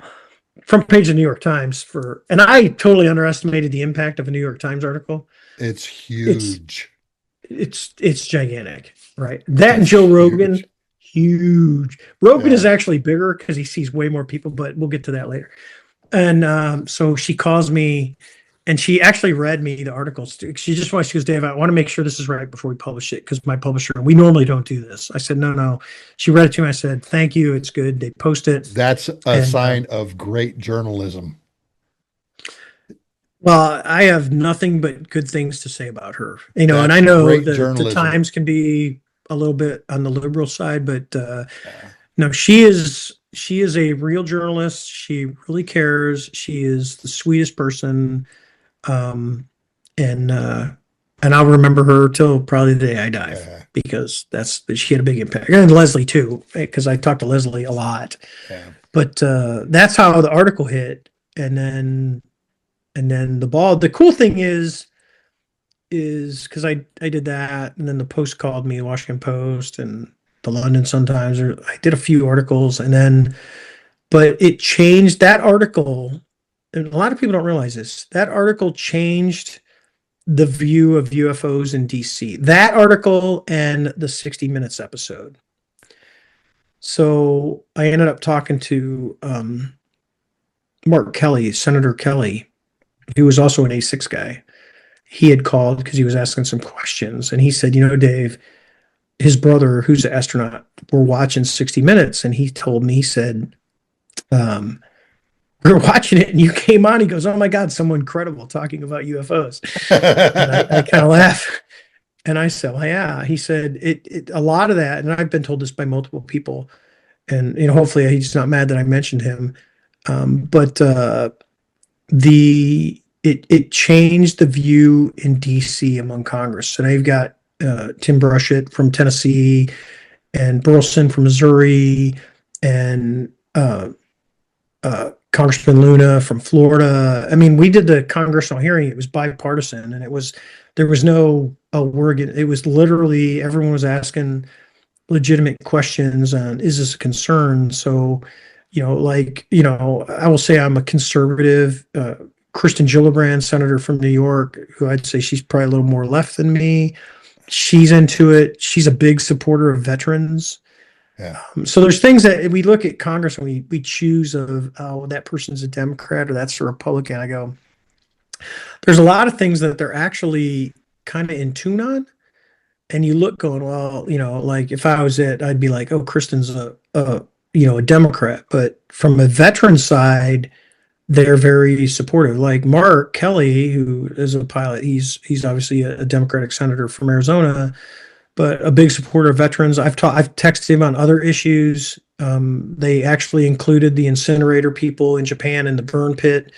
I sent him a bunch of stuff. So from my myopic little view and the way the government works, I mean, I think the government needs some help at times, but there are topics that they are not, it's not driven by Trump or Biden or whoever's in office. It's driven by what really needs to be done. And to me, that's that sign of, and I respect all, I mean, that's having seen kind of what they have to do, probably more than an average American. I'm just like, do you really want that job? I think some people take it for the, ooh, wow, my name's in lights. I'm a congressman or I'm a senator. But if you're really doing your job and you're voting for your constituents that put you in office the way the government was designed, That's a really, really tough job. And I think we've lost that politically, but I'll get off my political high horse from both parties. But you can't tell me when we do a party line split, it's all the Republicans vote one. I go, whatever happened? And I like to tell the story. So my dad was a diehard Republican. I grew up in Ohio. John Glenn was a senator. John Glenn was a Democrat. Yep. My dad did not like John Glenn. And I read John Glenn's autobiography because I'm a space guy, right? I liked Apollo and all that. If you look at what John Glenn did and his views, I looked at my dad one day. I go, "Hey, you should read this." He goes, "I'm not reading a damn book." I said, "You should read it." I said, "You know what's funny, Dad?" He said, "What?" I said, "He's just like you." The reason he's a Democrat, he's a little older than you, and he grew up in the Depression. My dad was born in 36, the end of the Depression. I said, he grew up in the Depression. I said, but you guys see like 90% of what you view, he's exactly like you. Exactly. Yeah, JFK. And that book, it opened my eyes a ton on, the government was set up that people put you in office and you represent the people. You don't get in office and then represent your own beliefs that have nothing to do with what you ran on. That's your job. Personally, I think people should use the recall more and pull some of these people out and get the people in there. And you don't do it for, as George Washington. George Washington could have been the king of the United States. He said, no one should have, this power should be shared. And he walked away when they wanted him to run again. He walked away and went back to Mount Vernon. How many people these days would do that? Oh, very few. Exactly. Very few. And maybe we need to have a little hubris and stop being all arrogant with that hubris thing, back ourselves off, a little humility. Sorry, I used the wrong word. A little humility and do the right thing. So that's my political speech. This was brought to you by Molasses. So excellent. So that's my UFO story. It's out there. You can Google it. You can watch Joe Rogan. That's a 2-hour episode. You can watch Lex Friedman, which is almost 3 hours or over 3 hours.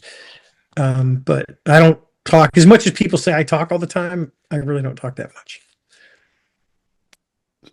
Would you like to see all of this stuff released? Yeah, I do. I think if you look at it, there's some movies out there, but you ever watch like Dateline, and police interrogations? Yeah. They ask you, like, they do multiple interrogations and they ask you over and over and over, and they watch to see your story change. If you look at what the Air Force and the government has done, sorry, I'm bashing the Air Force, like Project Blue Book. Project Blue Book had 2 missions: disprove it or discredit. That's what they did. I said, and the government, I'll just say the government has lied so much about the topic, and you look at how they've lied. Like, hey, Roswell really happened. No, it wasn't. It was a weather balloon. Guy in his deathbed. No, it really happened. And you look at how they've tried to cover up, because as people change out, they give a different story. Dude, it's the inconsequential truth. You basically, by lying so much in your different stories, are admitting that you're hiding something. So what are you hiding? I think we're big enough to go, like, let's leave this. One, if what I chase, the technology that I chase, which is contrary to what people say, it's a Lockheed thing. I've heard that. Oh, it's a Lockheed thing. I go, no, it's not. I said what everyone thinks is I saw the Tic Tac. They were tracking up to 10 of these things coming down from basically space and hanging out for 20 or 3 hours and going up. The energy to do that is crazy. Just hang at 20,000 feet and then go straight back up. And the stuff that they saw on the East Coast with the gimbal video and the go fast and some of the other stuff. And there's 46 classified videos that they know exist. Alex has probably seen some of them that are labeled because they think people are going to destroy. I go, look, we can accept it. And then I get someone asked me, they go, what about the religious implications? And I said, okay. So I'll be honest, my nephew's a priest. Okay. So, and we were talking about it. And I said, well, in Genesis, if God created the heavens and the earth, the heavens are the universe. What's to say he didn't create some other things? Like, hey, I'm going to populate some over here, and I'm going to put some over here, I'm going to put some over here, and some over here. And some became more advanced than us because we as humans have this hubris about us, like, hey, we're the top of the food chain. And honestly, I'll tell you, Americans are probably the worst because we're like, hey, we're Americans. Yeah. And I go, but what you realize is there's smart people all over the world. Everyone has different cultures that raise us. I go, but if that's the case, and Reagan said it, when Reagan came out in one of his speeches where he said, look, he was talking about unification, and he's like, what if an alien species was coming after the Earth? Would we all join up? And we would drop our differences tomorrow to defend our way of life, which is humans. I go, what if that was the case? It would completely change. So I think we're more than willing to happen. Now, I understand the national security implications. If you've got something, you've got a flying saucer, you've got these things, that the technology is, and I said it, and Jay Stratton has said it in the Age of Disclosure that Dan Fravor did, that technology would change the world. It's the Manhattan Project on steroids. Because if you had the Tic Tac and you loaded it up with a weapon, just say a big conventional bomb or a nuke, you launched it, you load it up, it goes into space, it flies to wherever it's at, it drops down over some city. Because remember, this thing can go to space in like a second. It just goes up. It drops it, sets a 3-second fuse and goes up. And you don't even see this thing lands like in New York City, drops something off and goes up, and all of a sudden the nuke goes off. You wouldn't even know what happened. Because anyone that saw it for that 3 seconds would be gone, and you'd be like, what the hell just happened in New York City? We had no indications, no warnings, no nothing, and New York City just got flattened by a megaton bomb. Yep. So if you had that technology, I would say, it would change the game. But as everything like nuclear, and I use nuclear, there's good, like nuclear power is one of the cleanest forms of energy that we have. Nuclear medicine. My son had to go through nuclear medicine. Yeah. So when you look at all that and you go, is there a huge benefit to it? But there's the negative of, you can build a bomb out of the you can set it to get the enriched uranium and build a bomb. The same thing with this. You could do a lot of good. It would change air travel, change all kinds of things for us. It could change power. But like fossil fuels could become obsolete if you can generate that level of power. Yeah. But now when you look at it, you go, hey, what if the bad guys get it first?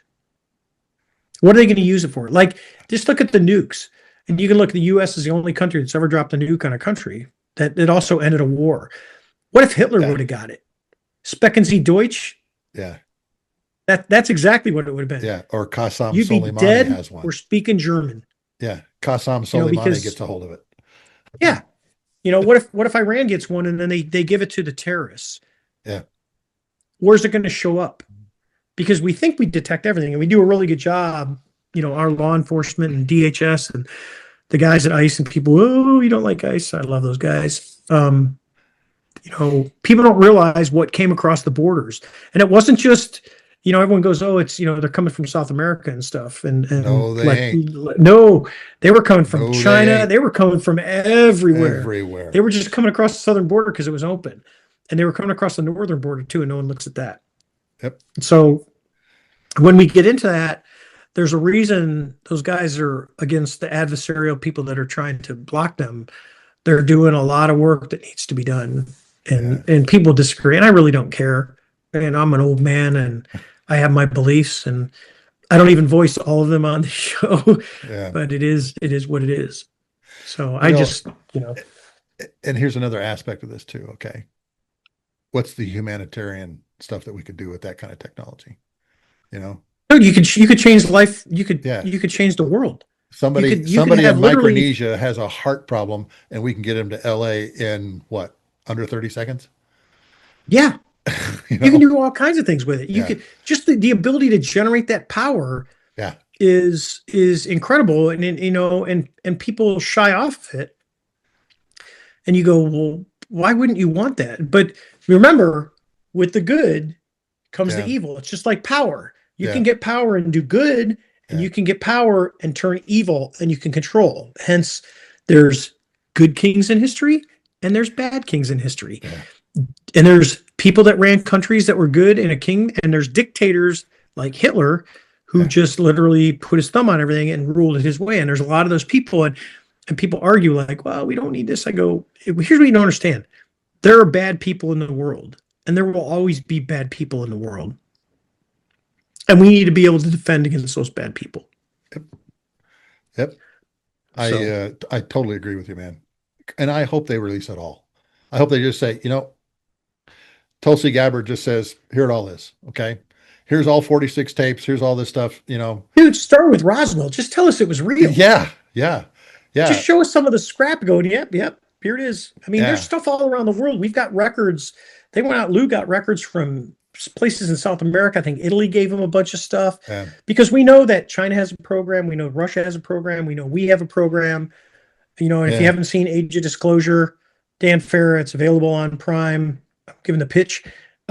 Watch it because and people are like, oh, it didn't tell us anything we didn't know. I go, yeah, it did. I go, it's 32 people that are either inside DC or first person knowledge. Yep.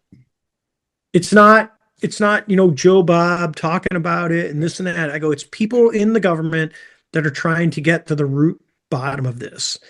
And eventually it will. I mean, there's stuff that Dave Grush is doing tied to the senators, and he put himself at risk revealing what he discovered inside the government, and Ryan Graves is trying to work the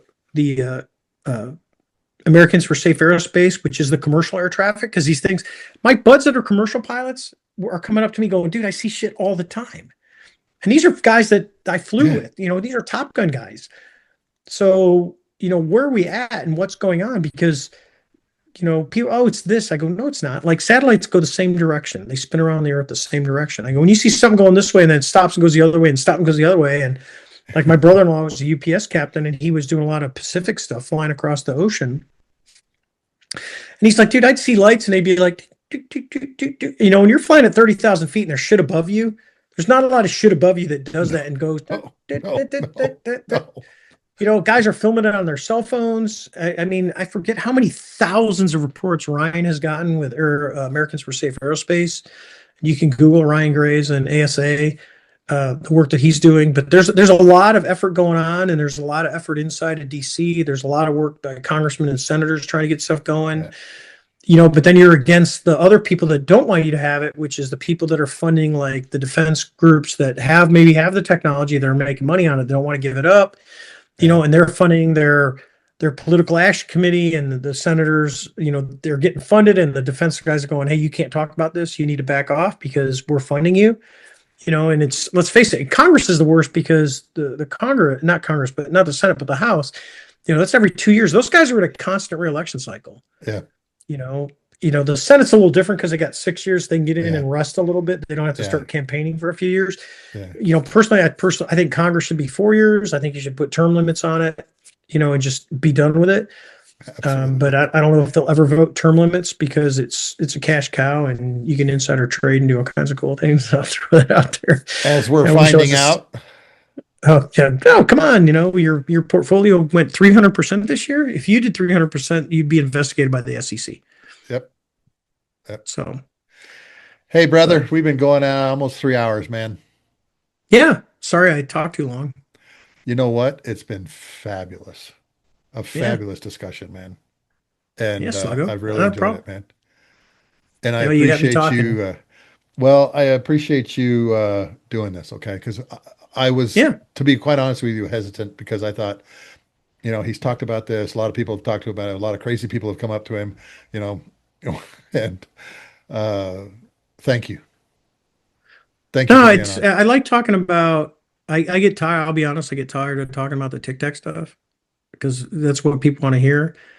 But you started off like I love aviation and I have a gazillion cool stories and, stuff it's really not me, but it's experiences that I was part of, not about me, that I think are beneficial to people. But I think the bottom line is, one, I think the Tic Tac stuff needs to come out and it's out. You can see it, but anything we can do to motivate, it's not us. We're old, I like to refer to myself as Obi-Wan Kenobi in Star Wars when they go, or I'm Ben Kenobi. Yeah. It's old Ben. I wonder if he knows who this is. And he goes, hey, this droid belongs to Obi-Wan. He goes, I haven't heard that name in years. That's why I do this. That's why I do this, though, because I want the younger generation. And that's what I tell everybody, okay?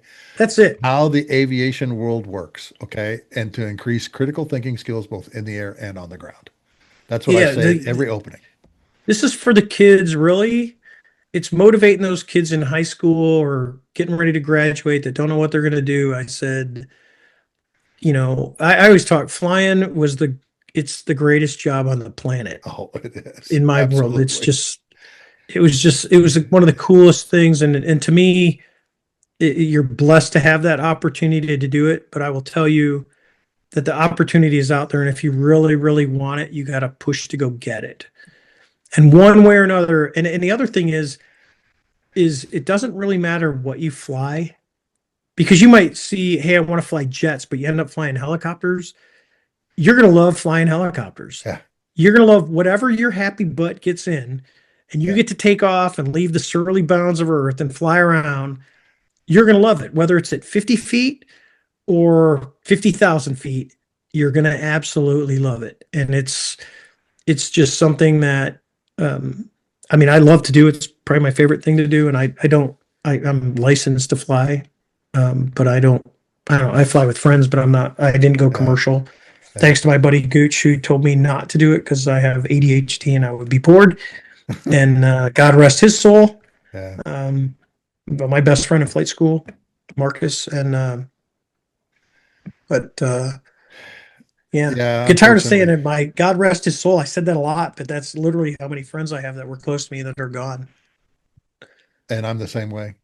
My best friend in college was killed in a mid-air collision with an F-16 when he was flying an Eagle out of Kadena. You and I both have friends that are no longer with us because of their love for flying. And they love the list is too long. Yeah, the list for me is way too long. And getting the age you and I are at, we have health problems that crop up that sometimes don't have a good ending. And I have a lot of those. So, that's. But so, my religion, because of my religious background, I was able to get through losing a son. It was hard, but I was able to get through it. And thank God. That's probably the worst thing that anyone could ever go through, to be honest. Losing a child. Parents never ever expect to outlive their children. No, and I don't even want to go into it. My wife's writing a book about our experience right now, as a matter of fact. So, hey, I got to ask you one question. What is the symbol on the front of your shirt there, man? Oh, it's a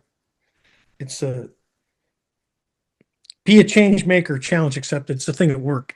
Trying to get people to lean forward and go, hey, look, we can make things better, and opening up and going through the right channels to make a positive change. So excellent. I had it on at work today. It's actually nice. They got it for us. It's like Adidas. I'm like, all right, I'll take some swag. Because let's face it, once you're done, you go, I'm never going to wear that again, but I might as well wear it right now. I'm still working. So and those days are numbered, but it was great. Sluggo, I normally, like I said, I don't do these. You're only the second person in probably the last 3 to 4 years that I've ever talked to about this. And trust me, if I pulled up my phone and showed you all the offers I got to do documentaries and TV shows and interviews and podcasts, but you coming up to me 3 weeks ago at the ARSAG, and it was great meeting you. And we got tons of mutual friends, and I hope this goes out there and touches the right people, and it'll go with the other. It'll just add to my 30,000 plus YouTube views on different things that are out there. 30 million, sorry. Yeah. So the numbers are pretty big. Yeah. And hopefully, as I always it's all about the flying. It's all about the flying. My friend Jello did fighter pilot. I think I don't know. I'd have to ask him. I just saw him. I've been on Jello's show too.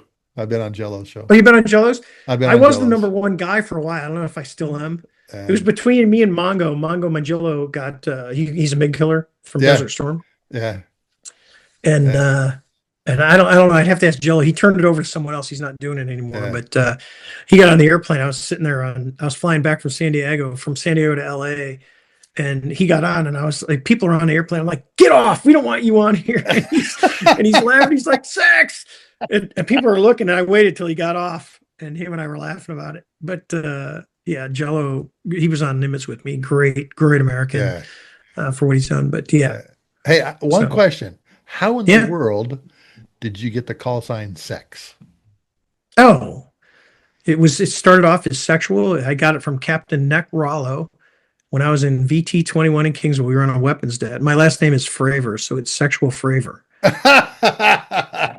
And then we used to use our call signs because they let students lead flights. Like we'd lead divisions to go drop bombs, and we use our call sign. You can't have the sexual flight because it's 3 syllables. And our Commodore, the guy that changed my orders from S3 so I could go A6s, he was in the flight. He goes, that's too long. So he changed. I said, all right, sex. And it just stuck. And then normally you don't keep those call signs. You go to the fleet. Yeah. And when I was going to my fleet squad, my buddy Vic that I talked about was in the squadron, and they were doing the call sign review. You know how they are. They're usually rude and disgusting. He said, well, his call sign's sex. And they all went, oh, we can't change that. So it stayed, and now you can't have the call sign. It's banned. They consider politically incorrect. And Yeah. so no one can have it anymore. So I am sex Fravor. You are once So again unique. yeah, and people tell me that. Usually not in a good way, but yeah, I am. Hey, brother, So thanks again for coming on, and thank you for the compliment and doing this with me. no, Really, I no, dude, appreciate it. So appreciate it. it was great talking to you, Sluggo. Really appreciate the opportunity to be on your podcast, and hopefully some young people watch it and they go, oh, I want to do that. Kind of like me watching Neil Armstrong, Yep. going, at not even 5 years old to go do it, and it worked out. So, I got to live a childhood dream. Most people don't. And I did it until I knew I wasn't going to do it to the level that I wanted to do it, which was 18 straight years of flying in the cockpit. And God bless the man above that gave me that opportunity, because I sure as hell didn't do it on my own. That's the truth. No truer Yeah, words, brother. All it right. is. Yeah, thank you, Jesus. Thanks, Sluggo. You take care of yourself, brother. Well, to all my subscribers, followers out there, folks, I hope you enjoyed this episode because we got to hear more about Dave Fravor, the man, the leader, and the naval aviator. A little bit of Marine Corps in there too. We saved the UFO story for last, and I did it for a reason. I wanted to find out about naval aviation from somebody who'd flown A-6s, Legacy Hornets, and Super Hornets. Our show is about lessons from the cockpit. Yeah, the UFO is important, but I think we learned a lot of great leadership, teamwork, and educational lessons learned today in our show. And I can't thank Dave enough for coming on because, as you heard, he doesn't do this a lot anymore. And I'm so appreciative of Dave willing to take the time to be a guest on the Lessons from the Cockpit show. This episode was brought to you by Wall Pilot, custom aviation art for the walls of your home, office, or hangar. Folks, we have 800 airplanes you can pick from. We have 160 ready to print right now, 4, 6, 8-foot aircraft on vinyl you can peel off and stick to any flat surface. They are waterproof, or we can do a custom one for you. If there's some aircraft out there that you really want with your name on it, tail number, unit specific, even weapon specific for modern jets, we can do for you. Go to wallpilot.com. Also, we have a Patreon account. Go to All Ranks Club and join us. Gives you personal time with me, some of these vinyl stickers in 7 inches lengths for things like your computer or a water bottle. We have group group aviation nights. Uh, we're having a lot of fun with it. The link to my Patreon is below. Or if you just want to support the show, I have my Venmo also below. Thank you once again for being here. Thank you once again for coming by Lieutenant Colonel Mark Hasara YouTube page. We're over 345 million views in a little over 2 years. We're really close, less than 100 to 260 subscribers. I can't thank you all enough for spending time coming by, viewing the stuff I put up. I know I do a lot of shorts. We're going to do a lot of long form here pretty soon. And you won't have to wait 4 or 5 weeks for another episode. We've got a lot of really good ones lined up, folks, to include a gentleman that's in the B2 test program, a very dear friend of mine that had a very unusual emergency in an F-16 and was low and fast over the buildings trying to deal with it. All on the Lessons from the Cockpit show. Thanks for coming by. Thanks, Dave, for being on. This is Sluggo signing off here.